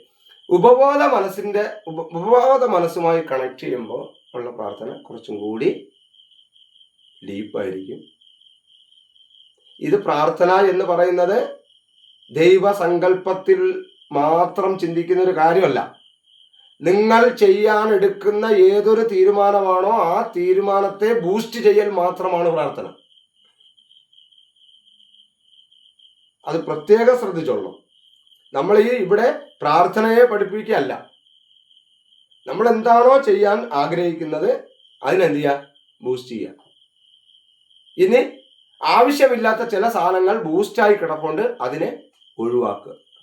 ഈ 2 കാര്യങ്ങൾക്കാണ് എന്ത് ചെയ്യുന്നത്? നമ്മളെ മനസ്സുകൊണ്ട് ആഗ്രഹിക്കുക. ആ ആഗ്രഹിക്കുന്ന കാര്യങ്ങളെ നമ്മൾ വീണ്ടും റിപ്പീറ്റ് ചെയ്യുന്നത് മാത്രമാണ് പ്രാർത്ഥന. അവനോട് തന്നെ സംസാരിക്കുന്നതാണ്. അവൻ്റെ പ്രശ്നങ്ങൾ അവനോട് തന്നെ ഓർമ്മപ്പെടുത്തുന്നതാണ് പ്രാർത്ഥന. അവൻ്റെ നേട്ടങ്ങൾ അവനോട് തന്നെ പ്ലാൻ ചെയ്യുന്നതാണ് പ്രാർത്ഥന. മനസ്സിലായെന്ന് വിചാരിക്കുന്നു. അപ്പോൾ നമുക്ക് ഏറ്റവും പ്രധാനപ്പെട്ട ഒരു ഏരിയയിലേക്ക് പോവുകയാണ്. ഇതിനെക്കുറിച്ചൊക്കെ ഡീപ്പായിട്ട് പറയാനുണ്ട്. ഒരു കാര്യം, നമ്മൾ പ്രാർത്ഥനകൾ പറയുമ്പോൾ, പ്രാർത്ഥനയുടെ പ്രാധാന്യം പറയുമ്പോൾ, ഞാൻ ഇതിൽ പറയുന്ന ഓരോ കാര്യങ്ങളും പറയുമ്പോൾ നമ്മൾ അത് നേരത്തെ ഞാൻ ഇന്നലെ പറഞ്ഞതുപോലെ തന്നെ നമ്മളൊരു അളവുകോലും കൊണ്ടാണ് ഇതിനകത്ത് ചർച്ച ചെയ്യുക. നമുക്ക് ആവശ്യമായിട്ടുള്ള കാര്യങ്ങളെക്കുറിച്ച്, ആവശ്യമായിട്ടുള്ള ലക്ഷ്യങ്ങളെക്കുറിച്ച് ആണ് നമ്മൾ പ്രധാനമായിട്ടും ഈ പ്രാർത്ഥനയുമായി ബന്ധപ്പെട്ട ചർച്ചകളും വരേണ്ടത്. അവിടെ പ്രത്യേകം എല്ലാവരും ശ്രദ്ധിക്കുമെന്ന് വിചാരിക്കുന്നു. കാരണം വളരെ ആഴത്തിൽ പണിയെടുത്ത് നിങ്ങളുടെ മനസ്സിൽ കുരുങ്ങിക്കിടക്കുന്ന പ്രശ്നങ്ങളെ ചൂണ്ടിക്കാണിക്കുന്നതാണ് ഞാൻ. മനസ്സിലായില്ലേ? അല്ലെങ്കിൽ ചില പരസ്പരം കെട്ടുപിണയാതിരിക്കുന്ന വിഷയങ്ങളെ കെട്ടുപിണയ്ക്കുകയും കൂടിയാണ് ഞാൻ ചെയ്യുന്നത്. അത് എല്ലാവരും ശ്രദ്ധിക്കുക. അത്രമാത്രം ഞാൻ ആഴത്തിൽ ആ ഒരു കാര്യത്തെ ഞാൻ എടുത്തു പോകുന്നത്. ബ്ലോക്ക് മാറാൻ വേണ്ടി, മനസ്സിന് ബ്ലോക്ക് മാറാൻ വേണ്ടി എത്രയോ പണം ചെലവാക്കിയവർ നമ്മുടെ ഈ ഗ്രൂപ്പിൽ തന്നെ ഉണ്ട്. ആരും പറയാനും വേണ്ട, എന്നെ വിളിച്ച് സംസാരിച്ചിട്ടുള്ള കാര്യങ്ങൾ എനിക്കറിയാം. ഏതൊക്കെ വഴികൾ പോയിട്ടുണ്ട്. അവിടെ ഒന്നും ഒരു പക്ഷേ നമ്മളെ ഇങ്ങനെ നിസാരമായിട്ട് നമ്മളെ ഉള്ളിലുള്ള കാര്യങ്ങളെ എടുത്ത് ഇങ്ങനെ ചിന്തിക്കുന്നു പറഞ്ഞിട്ടില്ല. നമ്മൾ മറ്റെന്തോ പ്രത്യേക രീതിയിലേക്ക് പ്രതീക്ഷിച്ച് അതിനു വേണ്ടിയുള്ള സാധനങ്ങളും അതിനു വേണ്ടിയുള്ള പ്രവർത്തനങ്ങളൊക്കെ ചെയ്തിട്ടുണ്ട്. എനർജി ആവശ്യമാണ്, അത് നമ്മുടെ പ്രാക്ടീസ് സെക്ഷനിലൊക്കെ വരും. പക്ഷേ എന്തുകൊണ്ട് ഈ ഒരു ചന്ദ്രവട്ടം ക്ലാസ് മാത്രം വെക്കണമെന്ന് പറയണത്, അവിടെ നമ്മൾ അത്രയും കാര്യങ്ങളെ ഈസിയായി പോകാനാണ്. തീർച്ചയായിട്ടും നിങ്ങൾക്ക് ഈ തോട്ടൊക്കെ നിങ്ങളുടെ ശ്രദ്ധ ഉണ്ടെങ്കിൽ അവിടെയൊക്കെ നിങ്ങളുടെ ഊർജം നിൽക്കും. നിങ്ങൾക്ക് കൃത്യമായിട്ട് അതിനെ കണക്ട് ചെയ്യാൻ പറ്റും. ഇത് നിസ്സാരമായിട്ട് തള്ളിക്കളയരുത്. ഈ നമ്മൾ ആഗ്രഹിക്കുന്ന കാര്യങ്ങൾ എത്രമാത്രം നമ്മൾ ആഗ്രഹിച്ചാൽ എന്തും കിട്ടും. നമ്മൾ ആഗ്രഹിച്ചാലല്ല, നമ്മൾ എന്തിനാണോ ശ്രദ്ധിക്കുന്നത് അതാണ് കിട്ടുന്നത്. നമ്മൾ എന്തിനാണോ ശ്രദ്ധിക്കുന്നത് അതാണ് കിട്ടുന്നത്. നമ്മൾ എങ്ങനെയാണോ ശ്രദ്ധിക്കുന്നത്, ഏത് രീതിയിലാണോ ശ്രദ്ധിക്കുന്നത്, അതാണ് കിട്ടുന്നത്. ശരി, നമുക്ക് കിട്ടിയ എല്ലാ സൗഭാഗ്യങ്ങളും നമ്മൾ പ്രാർത്ഥിച്ച് അല്ലെങ്കിൽ മാനിഫെസ്റ്റേഷൻ ചെയ്ത് ലോ ഓഫ് അട്രാക്ഷനിലൂടെയൊക്കെ നമ്മൾ നേടിയെടുത്തു എന്ന് പറയുമ്പോൾ നമുക്ക് ഇന്ന് കിട്ടിയിട്ടുള്ള ദുഃഖങ്ങളും ദുരിതങ്ങളും എല്ലാം തന്നെ എന്ത് നമ്മൾ ലോ ഓഫ് അട്രാക്ഷനിലൂടെയും മാനിഫെസ്റ്റേഷനിലൂടെയും നമ്മളെ എന്ത് ചെയ്തതാണ്, ആകർഷിപ്പിച്ച് തന്നെയാണ്. അവിടെയാണ് നമ്മുടെ ശ്രദ്ധ വളരെ പ്രധാനപ്പെട്ട കാര്യമായിട്ട്. ശ്രദ്ധ നമ്മളെ കൊണ്ടുപോകും. നമ്മൾ ശ്രദ്ധിക്കാൻ തയ്യാറായാൽ മാത്രം മതി. ശ്രദ്ധിക്കണമെന്ന കാര്യം മാത്രം ചിന്തിച്ചാൽ മതി. മനോഭാവങ്ങൾ ഒരുപാട് മാറ്റിയാൽ മതി, അത് മാറും. അതിനുള്ള ഓരോ ക്ലാസ്സുകളും നിങ്ങളുടെ ഇപ്പോൾ ഈ ബാച്ചുകാരെ എല്ലാവരെയും കൂടെ ഒരുമിച്ചിടുന്നതിൻ്റെ കാര്യം എന്ന് പറഞ്ഞാൽ ഇനി അടുത്ത 9-ന് ഇതേ ക്ലാസ് തന്നെ വരും. കുറച്ച് ദിവസം കഴിയുമ്പോൾ ഇത് വരും. ഇപ്പം 10ാമത്തെ ബാച്ചിലും വരും. അപ്പോൾ ഇത് വീണ്ടും വീണ്ടും ആവർത്തിക്കപ്പെടുമ്പോൾ വീണ്ടും വീണ്ടും നമ്മൾ സംസാരിക്കുമ്പോൾ നമ്മൾ എന്ത് ചെയ്യും, നമ്മൾ ഇതിൻ്റെ വ്യത്യസ്ത മേഖലകളെ കുറിച്ചായിരിക്കും നമ്മൾ ചർച്ച ചെയ്ത് പോവുക. അതുകൂടെ കൊണ്ടാണ് ഞാൻ ഒരുമിച്ച് നമുക്ക് ഇത്രയും പേർക്ക് നമുക്ക് ഒരുമിച്ച് മുന്നോട്ട് ക്ലാസ് എടുത്ത് പോകാമെന്ന്, അല്ലെങ്കിൽ അതും കൂടി അറ്റൻഡ് ചെയ്യുമെന്ന് പറയുന്നത്. ഓക്കെ, അപ്പോൾ നമ്മൾ മനസ്സിലാക്കേണ്ടത് നമ്മളുടെ ലൈഫിൽ ജീവിതത്തിലുള്ള പ്ലാനുകൾ, എന്ത് പ്ലാനും നമ്മൾ പോസിറ്റീവായിട്ടുള്ള കാര്യം. ഇന്ന് നമ്മൾ കളക്ഷൻ ഇടണം. നമ്മുടെ ജീവിതത്തിൽ ഇന്ന് നമ്മൾ നിറയ്ക്കണം. ഇന്ന് മുതൽ നിറയ്ക്കണം. കിട്ടിയ കാര്യങ്ങളോട് സന്തോഷം നമുക്ക് എന്ത് ചെയ്യണം, ആസ്വദിക്കാൻ കഴിയണം. തുറന്ന് പറയാൻ പറ്റണം. മനസ്സിലല്ലേ? അതൊരു വലിയ നമ്മൾ വരികയെ അങ്ങനെ നമ്മൾ എന്ത് ചെയ്യണ്ട, നമുക്കൊരു ഇത് കിട്ടി നമ്മൾ ഒരുപാട് അങ്ങ് മനുഷ്യ ടി എ സൈക്കോളജി ആയിട്ട് പോകുമ്പോഴത്തേക്ക് നിങ്ങൾക്ക് മനസ്സിലാവും. അതായത് നമുക്ക് കൃത്യമായ സമയത്ത് മറ്റുള്ളവരുടെ കഴിവിലുള്ള അംഗീകാരം നമ്മൾ കൃത്യമായ സമയത്ത് കൊടുക്കില്ല. കാരണം അങ്ങനെ അംഗീകാരം കൊടുത്താൽ അവർ വഷളായി പോകുമോ എന്ന ഒരു മിഥ്യാധാരണ നമ്മുടെ ബ്രെയിനിലുണ്ട്. ഇത് ആവർത്തിക്കുന്നത് കൊണ്ട് തന്നെ നമുക്ക് നമ്മളോടുള്ള വിജയത്തിന്റെയും സന്തോഷം അനുഭവിക്കാൻ നമ്മൾ മറന്നുപോയി എന്നുള്ളതാണ്. മനസ്സിലായില്ലേ?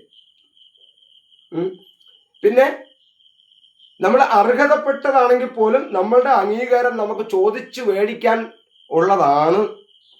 പക്ഷെ നമുക്ക് അർഹതപ്പെട്ട അംഗീകാരം നമ്മൾ മറ്റുള്ളവരടുത്ത് ചോദിച്ചു മേടിക്കാൻ നമുക്കറിയില്ല. അതായത് എൻ്റെ കയ്യിലൊരു നല്ലൊരു കഴിവുള്ള എൻ്റെ വിരലുകൾ കൊണ്ട് എൻ്റെ ബ്രെയിനിൽ ഉദിച്ച ഒരു നല്ലൊരു ചിത്രം എന്ത് ചെയ്തു, ഞാൻ വരച്ചെടുത്തു. ഇത് കൊള്ളാമോ, ഇത് ഭംഗിയുണ്ടോ എന്ന് ഒരാളെ കാണിക്കാൻ മടിക്കുന്നതിൻ്റെ പിന്നിൽ അവരിത് കൊള്ളാമെന്ന് അംഗീകരിക്കുകയോ ഇനി അത് കൊള്ളൂല എന്ന് പറയുകയോ, അതായത് അവരിൽ നിന്ന് എന്തായാലും കൊള്ളാമെന്ന് പറഞ്ഞ സ്ഥലത്ത് പോലും നല്ല രീതിയിലാണ് എഴുതണമെന്നും നല്ല രീതിയിലാണ് വരയ്ക്കണമെന്നും എത്രയോ സുഹൃത്തുക്കൾ എനിക്കറിയാം. പുസ്തകങ്ങളിലൊക്കെ നല്ല ചിത്രങ്ങൾ വരച്ചിട്ട് നല്ല കഥകൾ എഴുതിയിട്ട് അവരെ മനസ്സിൽ അവർക്കത് മടുപ്പേ ഉള്ളതല്ല, അവർക്കത് സൗന്ദര്യം ഇല്ലാത്തതല്ല, എങ്കിൽ അവരത് കണ്ടിന്യൂ ഇല്ല. അങ്ങനെ എത്രയോ പേര് അത് വരച്ച് മടക്കി വെച്ച് ജീവിതത്തിൽ അവസാനം അവരുടെ സർഗാത്മകപരമായ കഴിവുകളെല്ലാം ഇല്ലാതാക്കി ഏതെങ്കിലും ഒരു തൊഴിൽ മേഖലയിൽ പോയി ആരോടൊന്നില്ലാതെ കുറ്റബോധത്തോടുകൂടി ശപിച്ചു അവർ ജീവിതം ഇല്ലാതാക്കുന്ന എത്രയോ സുഹൃത്തുക്കൾ എനിക്കറിയാം. ശരിയാണോ അല്ലേ?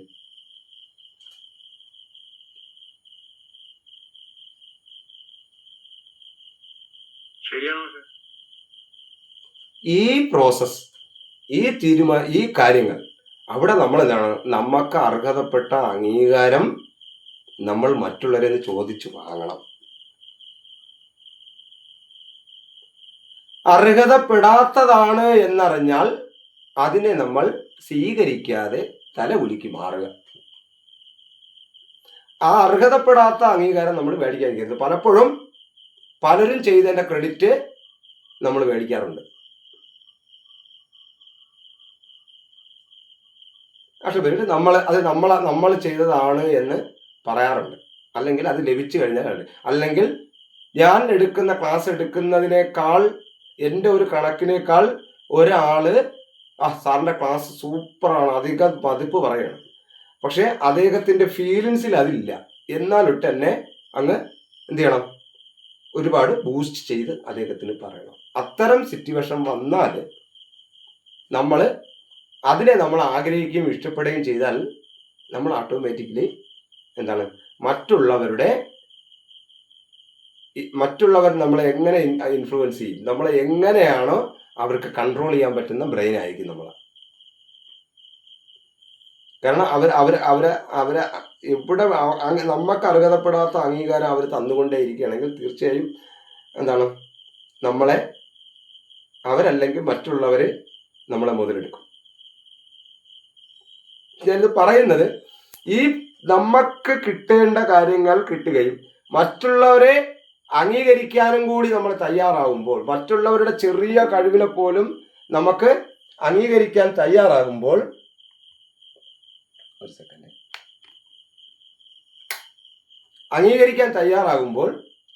സ്വാഭാവികമായും നമ്മൾ വളരെയധികം സന്തോഷത്തിലേക്കാവും. എൻ്റെ കഴിവിനെ എനിക്ക് പൂർണ്ണമായ തൃപ്തിയിലേക്കായി ആവും.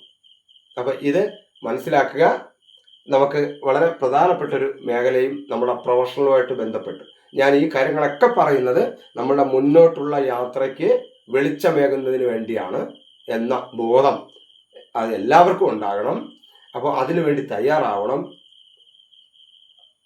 ഓക്കെ, മറ്റൊരു എന്തുദാഹരണവും ഞാൻ ഇന്ന് പറഞ്ഞു വെച്ചിരിക്കുന്ന അതിനെ സപ്പോർട്ട് ചെയ്യുന്ന രീതിയിലായിരിക്കണം.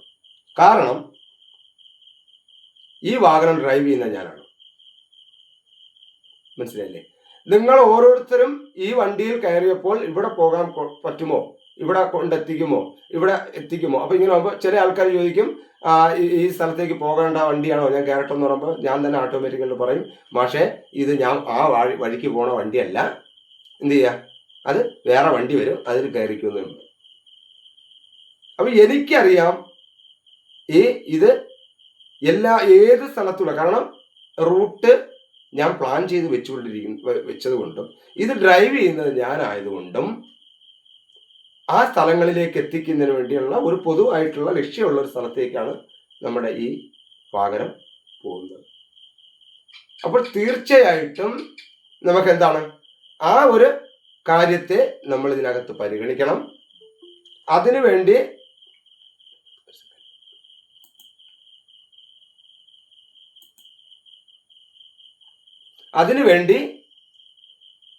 അപ്പോൾ ഞാനൊരു ഡ്രൈവറാണ്, പക്ഷേ നിങ്ങളുടെ കൂടെയുള്ള ഒരു മനുഷ്യനാണ്. ഞാനിപ്പോൾ ഉള്ള ഒരു യാത്രയിൽ ഞാനൊരു നല്ലൊരു സ്റ്റോറി ക്രിയേറ്റ് ചെയ്തിട്ടുണ്ട്. ഒരു വാഹനം എടുത്ത് പോകുമ്പോൾ ആ സ്റ്റോറി ചെയ്യാനായിട്ടിരിക്കുകയാണ്. അപ്പോൾ ഞാനിപ്പോൾ അതിൻ്റെ ഒരു കൂടെ പറയണം. അതായത് 4 പേര് യാത്ര ചെയ്യുന്ന ഒരു ഊബറിൽ അല്ലെങ്കിൽ കാറിൽ 3 പേര് എന്തെല്ലാം കാര്യങ്ങൾ പറയും, എന്തെല്ലാം സ്വതന്ത്രരാണ്. നമ്മളെ കൊണ്ടെത്തിക്കേണ്ട ആ ആൾ എന്തുമാത്രം മാനസിക സംഘർഷത്തിനകത്തായിരിക്കും, മനസ്സിലായില്ലേ? നമ്മൾ സന്തോഷിക്കുന്നതായാലും നമ്മൾ ദുഃഖിക്കുന്നതായാലും നമ്മൾ ദേഷിക്കുന്നതായാലും സഹിച്ച് ആ ഡ്രൈവറിനെ അവിടെ കൊണ്ടെത്തിക്കേണ്ട അവസ്ഥയാണ്. ഓരോ സമയത്തും ഓരോ വണ്ടികളിൽ നമ്മളിങ്ങനെ പോകുമ്പോൾ നമ്മൾ ചിന്തിക്കേണ്ട കാര്യം, അതൊരു മനുഷ്യനാണ്, ആ വാഹനം ഓടിക്കുന്നത് ഒരു മനുഷ്യനാണ്. അവൻ്റെ വീട്ടിൽ ഇവിടുന്ന് പോയിട്ട് ഈ ഓട്ടവും കഴിഞ്ഞ് ഇവർക്ക് പോകേണ്ട എല്ലാ സ്ഥലത്തും പോയി എൻജോയ് ചെയ്യാനുള്ള സ്ഥലത്ത് പോയി എൻജോയ് ചെയ്ത് എല്ലാം കഴിഞ്ഞതിന് ശേഷം, മനസ്സിലല്ലേ, അത് ചിലപ്പോൾ കുടുംബമായിട്ട് എൻജോയ് ചെയ്ത് പോവുമായിരിക്കും, അല്ലെങ്കിൽ ഇവിടെ ഇരുന്ന് കുടുംബത്തിന് വേണ്ടിയുള്ള കാര്യങ്ങൾ സംസാരിക്കാതിരിക്കാം, വഴക്കായിരിക്കാം, എന്തുമായിരിക്കാം. പക്ഷെ വൈകിട്ട് അല്ലെങ്കിൽ ഇവരെ ഒരു സ്ഥലത്ത് കൊണ്ടെത്തിച്ചിട്ട് തിരിച്ച് അവരുടെ വീട്ടിൽ ചെല്ലുമ്പോൾ അദ്ദേഹത്തിന്റെ മക്കൾ ഉറങ്ങിക്കാണും. തിരിച്ച് നേരം വെളുക്കുന്നതിനകത്ത് അടുത്ത ഓട്ടം വരും, അദ്ദേഹത്തിന് പോകണം. ആ പോകുന്ന യാത്രയിൽ ഇപ്പോൾ ഒരു സമയത്തും സ്വന്തം മക്കളെ പോലും വിളിക്കാനുള്ള ഒരു അനുവാദമോ അല്ലെങ്കിൽ ഫ്രീയോ അല്ല, അയാളെ ഉത്തരവാദിത്വമോ അതല്ല. അദ്ദേഹത്തിന് ഇവരെ ഫോണിലൂടെ വിളിച്ച് മോളെ സ്നേഹം അല്ലെങ്കിൽ പപ്പ ഡാഡി അങ്ങോട്ടും ഇങ്ങോട്ടും അല്ലെങ്കിൽ മമ്മി ഇങ്ങനെ സന്തോഷിച്ച് നീ ഇപ്പൊ പൊക്കോളണം, ഇപ്പൊ ഇറങ്ങിക്കൊള്ളണം, നീ സ്കൂളിൽ നിന്ന് ഇറങ്ങിയിട്ട് വീട്ടിലെത്തിയോ, കോളേജിൽ നിന്ന് ഇറങ്ങിയിട്ട് വീട്ടിലെത്തിയോ, നീ അവിടെ എത്തിയോ ഇവിടെ എത്തിയോ, എല്ലാ കാര്യവും തിരക്കുമ്പോൾ ഈ സ്റ്റീറിംഗിൽ പിടിച്ചുകൊണ്ട് ആ ഡ്രൈവറിന്റെ മനസ്സിലുണ്ടാകുന്ന അവസ്ഥ എന്തായിരിക്കും? ഓട്ടത്തിനിടയിൽ എപ്പോഴെങ്കിലും ഒന്ന് ചവിട്ടി നിർത്തി ഒന്ന് ആഹാരം കഴിക്കാനായിട്ട് ഇറങ്ങി അദ്ദേഹത്തിനോട് നമ്മൾ ഡ്രൈവർ എന്നുള്ളതിൽ ആഹാരം കഴിക്കാൻ വിളിച്ചു, കുറച്ച് നേരം ഫ്രീ ആയിട്ട് ഒരു സ്ഥലത്ത് നിർത്തിയിട്ട് ഒന്ന് വീട്ടിലൊക്കെ വിളിക്കൂ. വീട്ടിലെ കുടുംബമൊക്കെ ഉള്ളത് ജസ്റ്റ് കുറച്ച് നേരം സംസാരിക്കും, നമ്മൾ വെയിറ്റ് ചെയ്യാം. അതെന്തായിരിക്കും? ഞാൻ പറയുന്നത് ബോറാവുന്നുണ്ടോ?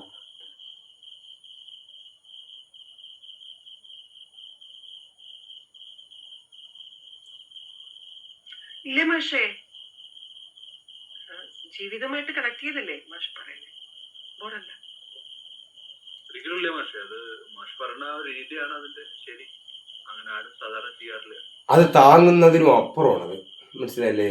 അത് അവർക്ക് കൃത്യമായിട്ട് ഒരു അവസ്ഥയിലൂടെ അല്ലെങ്കിൽ അവിടെ എത്തിക്കുന്നതിന് വേണ്ടി അവിടെ പിറകിൽ പല ഇതിലും ഇരുന്നുകൊണ്ട് ഈ റോഡിലാണ് ഇങ്ങോട്ട് വിട്, അങ്ങോട്ട് വിട്, അതിലെ വിട്, ഇതിലെ വിട് എന്നൊക്കെ പറയും. ഇദ്ദേഹത്തിനൊരു ലക്ഷ്യമുണ്ട്. അവിടെ തന്നെ ഏതിലെ പോയാലും കറക്റ്റ് സമയത്ത് അവർ ഉദ്ദേശിച്ച സ്ഥലത്ത് എത്തിയില്ലെങ്കിൽ ആ ഡ്രൈവറിനാണ് കുറ്റവും. അവിടെ വന്നിട്ട് മൂന്ന് കൂട്ട് പറയും. പിന്നെ അവിടെ കോയമ്പത്തൂർ പോകാനാണെങ്കിൽ അല്ലെങ്കിൽ ഇന്ന സ്ഥലത്ത് പോകാനാണെങ്കിൽ ഇതല്ലേ എളുപ്പം, അതല്ലേ എളുപ്പം, പക്ഷേ എളുപ്പം. ഡ്രൈവറിനൊരു കണക്കൂട്ടലുണ്ട്. ആ കണക്കൂട്ടലിന് അപ്പുറം വഴിതിരിച്ച് വിട്ട് പല രീതിയിലും കൊണ്ടുവന്ന് കുരുക്കി ലാസ്റ്റ് കുറ്റവും ആളുടെ കയ്യിലായി. അതുകൊണ്ടാണ് ഞാൻ പറയുന്നത്, ഈ കോഴ്സിൽ വന്ന ഞാൻ നിങ്ങളടുത്ത് പറയുന്നത് ഞാനൊരു ഡ്രൈവറാണ്.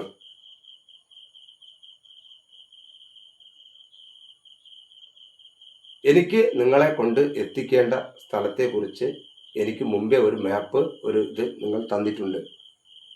എന്നിട്ടാണ് നിങ്ങൾ ഈ വണ്ടിയിൽ കയറിയത്.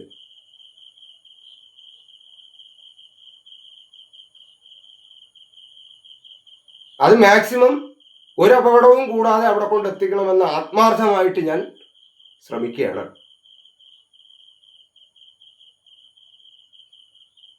അപ്പോൾ വഴിതിരിച്ച് ലക്ഷ്യസ്ഥലത്തേക്ക് വേണ്ടിയുള്ള വേഗത മാറ്റുമ്പോൾ പലരും ഇതിനകത്ത് വണ്ടി കയറിയ 3 പേരും 3 അഭിപ്രായത്തിലുമായിരിക്കും. ഞാൻ പറഞ്ഞ വഴിയെ പോയില്ല, നീ പറഞ്ഞ വഴി പോയില്ല, ആ വഴി പോയില്ല, ഈ വഴി പോയില്ല. കൃത്യമായ ഉദ്ദേശം എനിക്കുണ്ട്, കൃത്യമായിട്ടുള്ളൊരു ഉദ്ദേശം എനിക്കുണ്ട്. ഞാനൊരു സീറോ ആണ്, നിങ്ങളെല്ലാവരും മുന്നിൽ ഞാനൊരു സീറോ ആണ്. എന്നാൽ കൃത്യമായ ഒരു ഉദ്ദേശമുണ്ട്. അത് ആ വഴി തെറ്റിയാൽ എനിക്ക് പക്ഷെ പിന്നീട് പോകേണ്ടത് എങ്ങോട്ടാണെന്ന് എനിക്കറിയാൻ കഴിയാതെ വരും.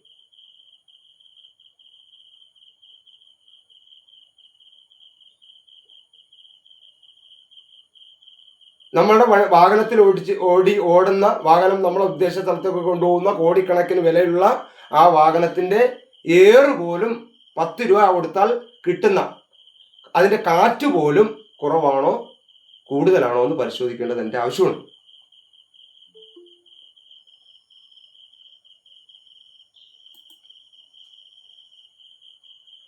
അപ്പോൾ അത് ശ്രദ്ധിക്കുക. മാക്സിമം വളരെ ഫാസ്റ്റായിട്ട് നമ്മുടെ ഉദ്ദേശ ലക്ഷ്യങ്ങളിലേക്ക് എത്താൻ പറ്റുന്ന, കൂടുതൽ എനർജി കിട്ടാൻ പറ്റുന്ന രീതികളിലേക്ക് ഈ വിഷയത്തെ കൊണ്ടെത്തിക്കുമെങ്കിൽ, അതല്ല എവിടെയെങ്കിലും എൻ്റെ ഡ്രൈവിംഗ് മോശമാണെന്ന് തോന്നുന്ന സമയത്ത് നിങ്ങൾക്ക് അവിടെ സ്റ്റോപ്പ് ചെയ്യാം. നിങ്ങൾക്ക് പറയാം, മനസ്സിലല്ലേ, ഈ രീതിയിൽ വണ്ടി വിട്ടാൽ ശരിയാവില്ല എന്ന് കൃത്യമായി പറയാം. നിങ്ങൾക്ക് വേറൊരു ഊബർ വിളിച്ച് ഞാൻ തിരിച്ച് നിങ്ങളെ അവിടെ വിടാം കേട്ടോ. അപ്പോൾ ഏറ്റവും പ്രധാനപ്പെട്ട ഒരു കാര്യം ഞാൻ പറയാൻ ശ്രമിക്കുന്ന ഒരു കാര്യം, നമ്മൾ ജീവിതത്തിൽ എടുക്കുന്ന ഏതൊരു തീരുമാനവും വിജയിക്കണമെങ്കിൽ ഞാൻ 3 കാര്യങ്ങൾ പ്രധാനമായിട്ടും പറയണം. ഇതും കൂടെ കണക്ട് ചെയ്ത് ഈ പ്രാർത്ഥനയും മനഃശക്തിയും എന്ന് പറയുന്ന ഈ ഏരിയയിൽ നമ്മൾ എടുക്കേണ്ട 3 കാര്യങ്ങളെക്കുറിച്ച് സൂക്ഷ്മമായിട്ടുള്ള നിരീക്ഷണം. നമ്മൾ 100 കണക്കിന് ഇസങ്ങളിലൂടെ കടന്നുപോയവരാണ്. 1, 2, 3 ഇസങ്ങളല്ല. നമുക്ക് പെട്ടെന്ന് എണ്ണാൻ പറ്റുന്ന ഇസങ്ങൾ മാത്രമാണ് 2-3 ഇസങ്ങൾ അല്ല, 100 കണക്കിന് ഇസങ്ങളിലൂടെയാണ് നമ്മൾ കടന്നു പോകണം. 100 കണക്കിന് ഇസങ്ങൾ കടന്നുകൂടിയാണ് ഇന്ന് ഇവിടെ ഈ ഇരിക്കുന്ന നമ്മുടെ ഭൂമിയിലുള്ള എല്ലാ രാജ്യങ്ങളിലുമായിട്ട് നിലനിൽക്കുന്ന പല ഇസങ്ങളും പല കാലത്തായിട്ട് രൂപപ്പെട്ട് വന്നിട്ടുള്ള ഇസങ്ങൾ. അപ്പൊ അത്തരം കിട്ടിയ കാര്യങ്ങളെയൊക്കെ തന്നെ 51 അക്ഷരങ്ങൾ വെച്ചുകൊണ്ട് മാത്രമേ ഈ ലോകത്തുള്ള എന്ത് ഫിലോസഫികളും മലയാളത്തിൽ എഴുതാൻ പറ്റൂ. 26 അക്ഷരങ്ങൾ വെച്ച് മാത്രമേ ഇംഗ്ലീഷിൽ എഴുതാൻ പറ്റൂ. അപ്പൊ ഇങ്ങനെ പറയുന്നത് പോലെ ഒരു കാര്യത്തിനെ അതിനെ ചേഞ്ച് വരുത്തിക്കൊണ്ട് മാത്രമേ മറ്റൊരു കാര്യവും കൂടി ക്രിയേറ്റ് ചെയ്യാൻ പറ്റൂ. അപ്പൊ അത് പ്രത്യേകം ശ്രദ്ധിച്ചിരിക്കുക. ഈ കാര്യങ്ങളിലും നമ്മൾ അത്തരം ഒരു കാഴ്ചപ്പാട് വേണം. മാന്ത്രികം, താന്ത്രികം, യാന്ത്രികം. മാന്ത്രികം, താന്ത്രികം, യാന്ത്രികം. പ്രാർത്ഥനയും മനഃശക്തിയുമായി ബന്ധപ്പെട്ട് നിങ്ങളുടെ മനസ്സിലെ മെയിനായിട്ട് എന്തൊക്കെയാണോ നേടിയെടുക്കേണ്ടത്, ഞാൻ ഇതിനിടയ്ക്ക് സൂചിപ്പിച്ച ഒരു കാര്യം കൂടെ പറയാം. നമുക്ക് ആവശ്യമുള്ള കാര്യങ്ങൾ തുടങ്ങാൻ നമുക്ക് പാടാണ്, മനസ്സിലല്ലേ? അത് തുടങ്ങാനായിട്ട് നമ്മൾ തയ്യാറെടുക്കുന്നതിന് വളരെയധികം ബുദ്ധിമുട്ടുണ്ട്. എന്നാൽ ആവശ്യമില്ലാത്ത കാര്യങ്ങൾ വളരെ പെട്ടെന്ന് തുടങ്ങാൻ പറ്റും. അതേപോലെ നമുക്ക് ആവശ്യമില്ലാത്ത കാര്യങ്ങൾ നമുക്ക് ഒഴിവാക്കാൻ വലിയ പാടാണ്. എന്നാൽ ആവശ്യമുള്ള കാര്യങ്ങൾ ഇപ്പോൾ ഈ നിമിഷം ഒഴിവാക്കുകയും ചെയ്യും. ഈ ലോജിക് ഒന്ന് ആലോചിച്ചു. ഇതെല്ലാം മനുഷ്യനും ലോകത്ത് അനുഭവിക്കുന്നതാണെന്നേ. അതെന്തുകൊണ്ടാണ്? അതിന് ചേഞ്ച് വരുത്താനുള്ള വാശിയും തൻ്റെടവും സ്വന്തം ചിന്തയോട് വേണം. വാശിയും വൈരാഗ്യവും വേണം. എങ്കിൽ മാത്രമേ അത് നമുക്ക് എന്ത് ചെയ്യാൻ പറ്റൂ? ആ ഒരു പ്രോസസ്സ് അങ്ങ് തിരിച്ചാലോ, അതിനൊന്ന് മാറ്റിയാലോ, അതൊരു ലക്ഷ്യമാണ്. അതിന് കൊടുക്കണം നമ്മളുടെ മാനിഫെസ്റ്റേഷൻ. അതെങ്ങനെ ഫൈറ്റ് ചെയ്ത് നേടാൻ നോക്കണം. ആവശ്യമില്ലാത്ത കാര്യങ്ങൾ ഈ നിമിഷം വേണമെങ്കിലും തുടങ്ങും. ഒന്ന് രസമല്ലേ, ഒന്ന് നോക്കാം. ആവശ്യമുള്ളത് നാളത്തേക്ക് മാറ്റും. നാളെ രാവിലെ മുതൽ തുടങ്ങാം. ആവശ്യമുള്ള കാര്യങ്ങൾ ഈ നിമിഷം വേണമെങ്കിലും നമ്മൾ കളഞ്ഞിട്ട് പോകും. ആവശ്യമില്ലാത്ത കാര്യം നിർത്താൻ വേണ്ടി കിടന്ന് ഓടി നടക്കും.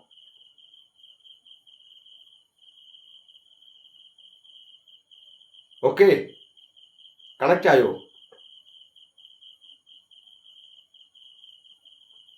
അങ്ങനെയെങ്കിൽ നമുക്ക് മാന്ത്രികം, താന്ത്രികം, യാന്ത്രികം മനസ്സിലിട്ടേക്കുക. നമ്മൾ തുടങ്ങാൻ പോകുന്ന കാര്യങ്ങൾ എന്താണോ, നമ്മൾ ഒഴിവാക്കാൻ പോകുന്ന കാര്യങ്ങൾ എന്താണോ,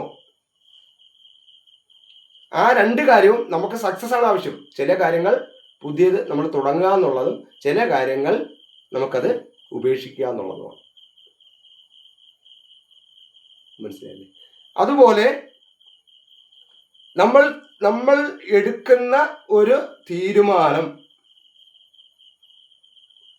ആ ഒരു നമ്മൾ എടുക്കാൻ പോകുന്ന ജീവിതത്തിലെ പ്രോസസ്, ഞാൻ തുടക്കമേ പ്രാർത്ഥന എന്ന് പറഞ്ഞുകൊണ്ട് അസുഖം മാത്രമല്ല, നമ്മൾ ഇവിടെ ചിന്തിക്കുന്നതെന്ന് പറഞ്ഞാൽ നമ്മുടെ ജീവിതം അച്ചീവ് ചെയ്യുന്നതിന്, അല്ലെങ്കിൽ നമ്മുടെ ലക്ഷ്യം, അല്ലെങ്കിൽ നമ്മുടെ സ്കില്ല് ഡെവലപ്പ് ചെയ്യുന്നതിന് വേണ്ടിയാണ് വെക്കുന്നത്.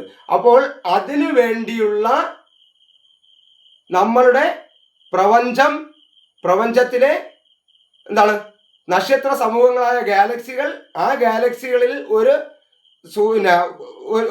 ഗാലക്സിയായ സ്പൈറൽ ഗാലക്സി, ആ സ്പൈറൽ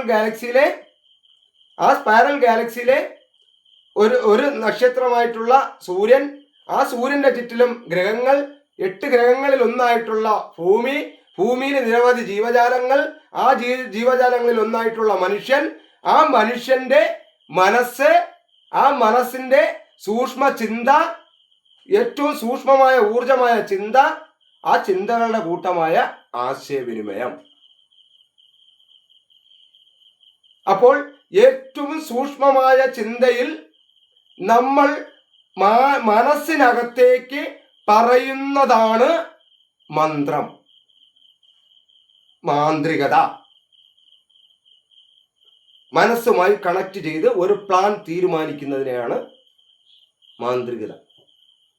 ഇത് പല ദർശനത്തിലും പല മെത്തേഡിലും നിങ്ങൾ പഠിച്ചിട്ടുണ്ടായിരിക്കാം. പക്ഷെ ഇത് 10x മൈൻഡ് പവറിലെ മെത്തേഡാണ്. ഇതെല്ലാത്തിലും ഉള്ളതാണ്, ഞാൻ ആദ്യമേ പറഞ്ഞു. പക്ഷെ അതിവിടെ ഓർമ്മിപ്പിക്കണം. നമുക്കിവിടെ ആ അറിവാണ് ആവശ്യം, ആ ഫിലോസഫികളൊന്നുമല്ല. കണക്ട് ആയോ? മാഷെ ഒന്നുകൂടെ പറയൂ, കാരണം അതെ മാഷെ ഒന്നുകൂടി പറയാമോ? എററായിപ്പോയി. എററായിപ്പോയി. എന്റെ ശബ്ദം എററായിപ്പോയാണോ? മാഷയുടെ അവിടുത്തെ നെറ്റ്വർക്കിന് എന്തോ ഒരു ഇഷ്യൂ ആണ്. ശരി ശരി ശരി, പറയാം.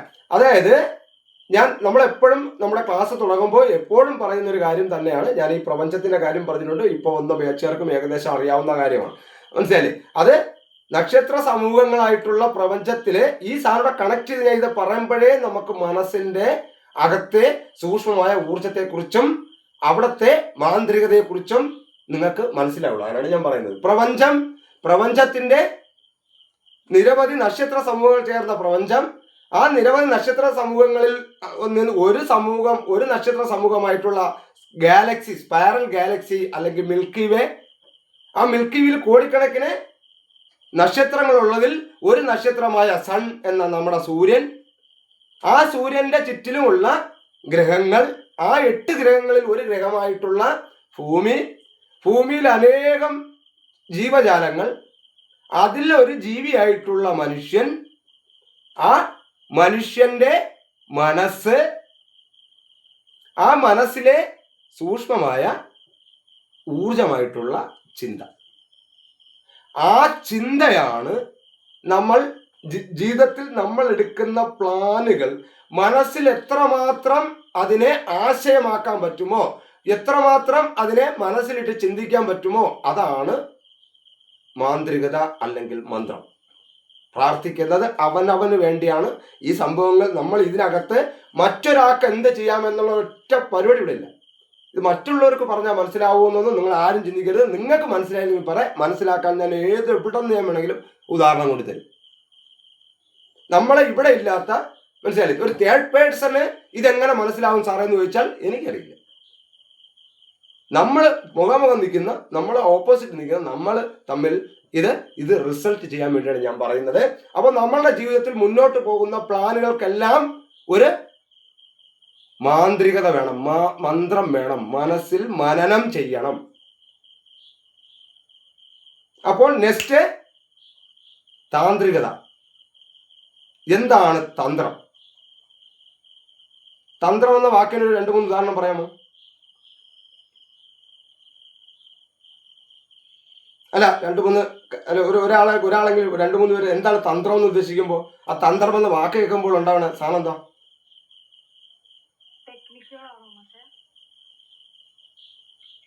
ഒരു കാര്യം നടപ്പിലാക്കാൻ നമ്മൾ എടുക്കുന്ന എഫേർട്ട്.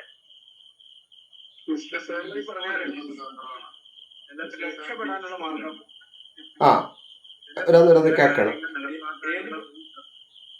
പക്ഷെ നിലവില്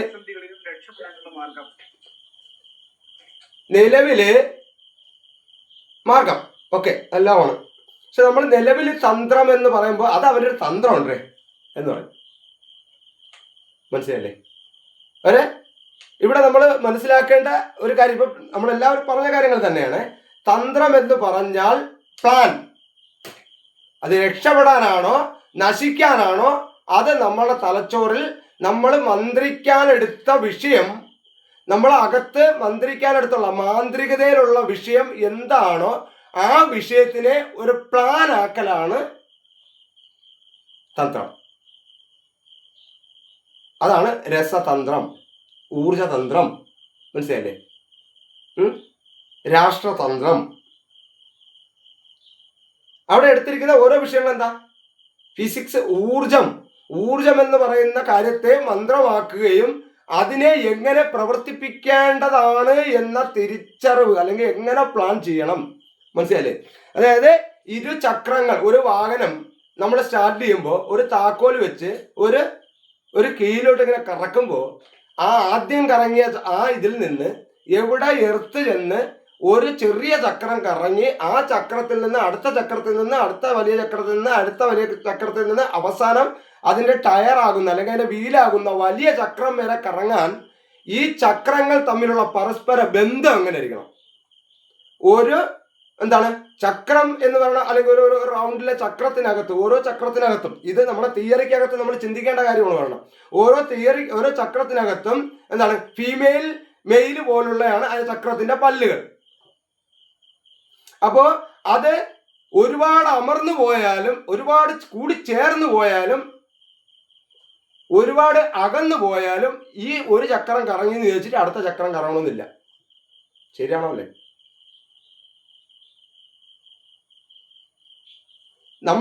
നമ്മളെ മനസ്സിൽ നമ്മൾ ഐഡിയ വെച്ച നമ്മളുടെ മന്ത്രം, നമ്മൾ മനസ്സിലെടുത്ത പ്ലാനുകളെ കൃത്യമായിട്ട് നമ്മൾ എല്ലാ ടയർ വരെയുള്ള ചക്രങ്ങളെല്ലാം ഫിറ്റ് ചെയ്തിട്ടുണ്ട്.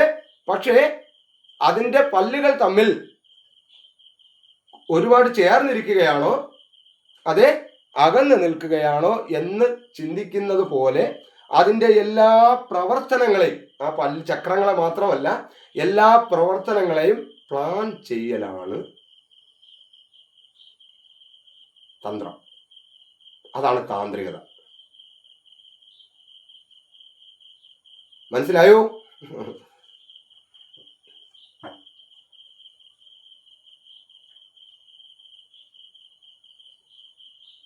ഇനി മൂന്നാമത്തെ സ്റ്റെപ്പ് യാന്ത്രികത, യന്ത്രം.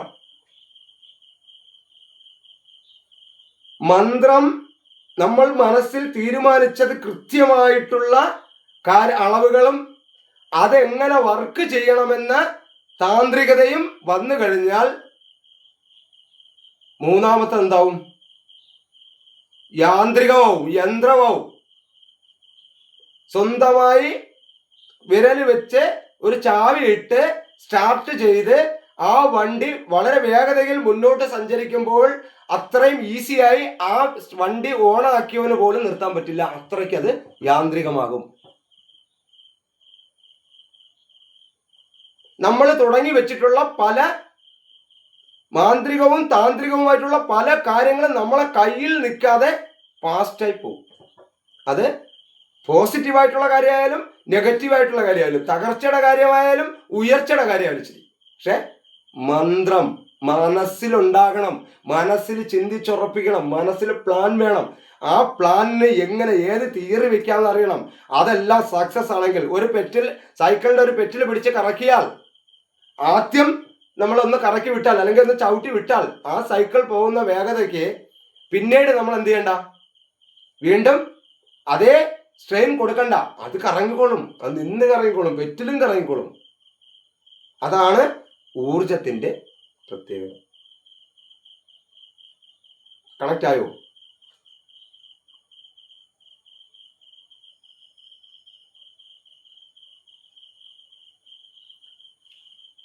അപ്പൊ മാന്ത്രികം, താന്ത്രികം, യാന്ത്രികം എന്ന് ഞാനിവിടെ ഉദ്ദേശിക്കുന്നത് മനസ്സുകൊണ്ട് ചെയ്യുന്ന പ്ലാനുകൾ കൃത്യമായ അളവുകളിലേക്ക് എത്തപ്പെടുമ്പോൾ, കൃത്യമായ പ്ലാനുകൾ ചെയ്യുമ്പോൾ അത് യാന്ത്രികമായിക്കൊള്ളും. ഇതില് ചിലപ്പോൾ തുടക്കക്കാർ മാന്ത്രികത ഉപയോഗിക്കാതിരിക്കണം. നെക്സ്റ്റ് ജീവിതത്തിൽ എന്ത് ചെയ്യണമെന്നറിയാതെ മുമ്പോട്ട് പോവുകയാണ്. നിങ്ങൾ തൽക്കാലം കാറിൽ പോകണം അല്ലെങ്കിൽ ഏറ്റവും കൂടിയ വണ്ടിയിൽ പോകണം എന്ന് ചിന്തിക്കാതെ ഒരു സൈക്കിൾ എടുക്കുക. ഒന്നുമില്ലെങ്കിൽ സന്തോഷത്തിന് ഒരു ടയർ എടുത്ത് ഒരു കമ്പും വെട്ടിയിട്ട് അത് അടിച്ചോട്ടിച്ച് മുന്നോട്ട് പോവുക. അവിടെ അവൻ അതിനുവേണ്ടി അതായത് മാന്ത്രികതയിലേക്ക് ആദ്യം എത്തുക, പ്ലാൻ ചെയ്യുക. ഇനി മനസ്സിൽ പ്ലാനുകളുണ്ട്, അങ്ങോട്ട് എന്ത് ചെയ്തിട്ടില്ല, മനസ്സിൽ ഒരു പുതിയ എന്തെങ്കിലും സംഭവങ്ങൾ ചെയ്യാനുള്ള ചെറിയ ഇതുണ്ട്, എന്ത് ചെയ്തില്ല, താന്ത്രികത ഇല്ല, അതിനെ തന്ത്രവൽക്കരിച്ചിട്ടില്ല. എങ്കിൽ തന്ത്രവൽക്കരിക്കുക ഉടനെ തന്നെ. തയ്യാറാണോ? അത് എന്നൊന്നും ക്ലാസ്സിന് വന്ന് എന്നിട്ട് അവസാനം എന്നെ കുറ്റം പറഞ്ഞിട്ട് പോകൂ, ഈ ഡ്രൈവർ എന്നെ എവിടെ കൊണ്ട് എത്തിച്ചില്ല എന്ന് പറഞ്ഞു. അപ്പൊ അതിനുവേണ്ടി തയ്യാറാവുക. അത് കഴിഞ്ഞ് നമുക്ക് ഈ 2 സാധനവും കറക്റ്റ് ആവുമ്പോൾ കയ്യിൽ നിൽക്കില്ല, അതങ്ങ് പോവും. ഇത് പ്ലാനുകളിൽ മാത്രമല്ല, ജീവിതത്തിലായാലും. അപ്പോൾ പ്രാർത്ഥനയും മനഃശക്തിയും എന്ന് പറയുന്ന അകമേ പ്രാർത്ഥിക്കുന്ന മന്ത്രിക്കുന്ന മനസ്സ്, നമ്മളുടെ മനസ്സിനോട് മന്ത്രിക്കുന്ന വിജയത്തിന് വേണ്ടി, ലക്ഷ്യത്തിന് വേണ്ടി. അപ്പൊ അതിനുവേണ്ടി എന്താണ് ചെയ്യേണ്ടത്? താന്ത്രികത എന്ന് പറഞ്ഞ തന്ത്രം നമുക്ക് കൃത്യമായ സാധനം വേണമെങ്കിൽ മനസ്സിനകത്ത് നെഗറ്റീവായിട്ടുള്ള കാര്യങ്ങളെ ഒഴിവാക്കി പോസിറ്റീവായിട്ടുള്ള കാര്യങ്ങളെ എടുക്കണം. നെഗറ്റീവിനെ മാറ്റൂ, പോസിറ്റീവിനെ കൊണ്ടുവരൂ എന്ന 2 വാക്കുകൾ കൊണ്ട് ഒന്നും പറ്റാത്തത് കൊണ്ടാണ് ഞാൻ ഈ പ്രാർത്ഥനയ്ക്കകത്തുള്ളതും അതുപോലെ ഈ വിധിക്കകത്തുള്ള കാര്യങ്ങളൊക്കെ നിങ്ങളെ സൂക്ഷ്മതലത്തിൽ ഓർമ്മപ്പെടുത്തുന്നതിന്റെ കാരണം അതാണ്. അല്ലാതെ എനിക്ക് പ്രത്യേകിച്ച് ആരുടെയും ഒരു കാര്യത്തെയും ഫിലോസഫിയെ ഒന്നും പൊളിക്കാനോ നിലവിലുള്ള വിശ്വാസങ്ങളെ ഇല്ലാതാക്കാനോ ഒന്നുമല്ല.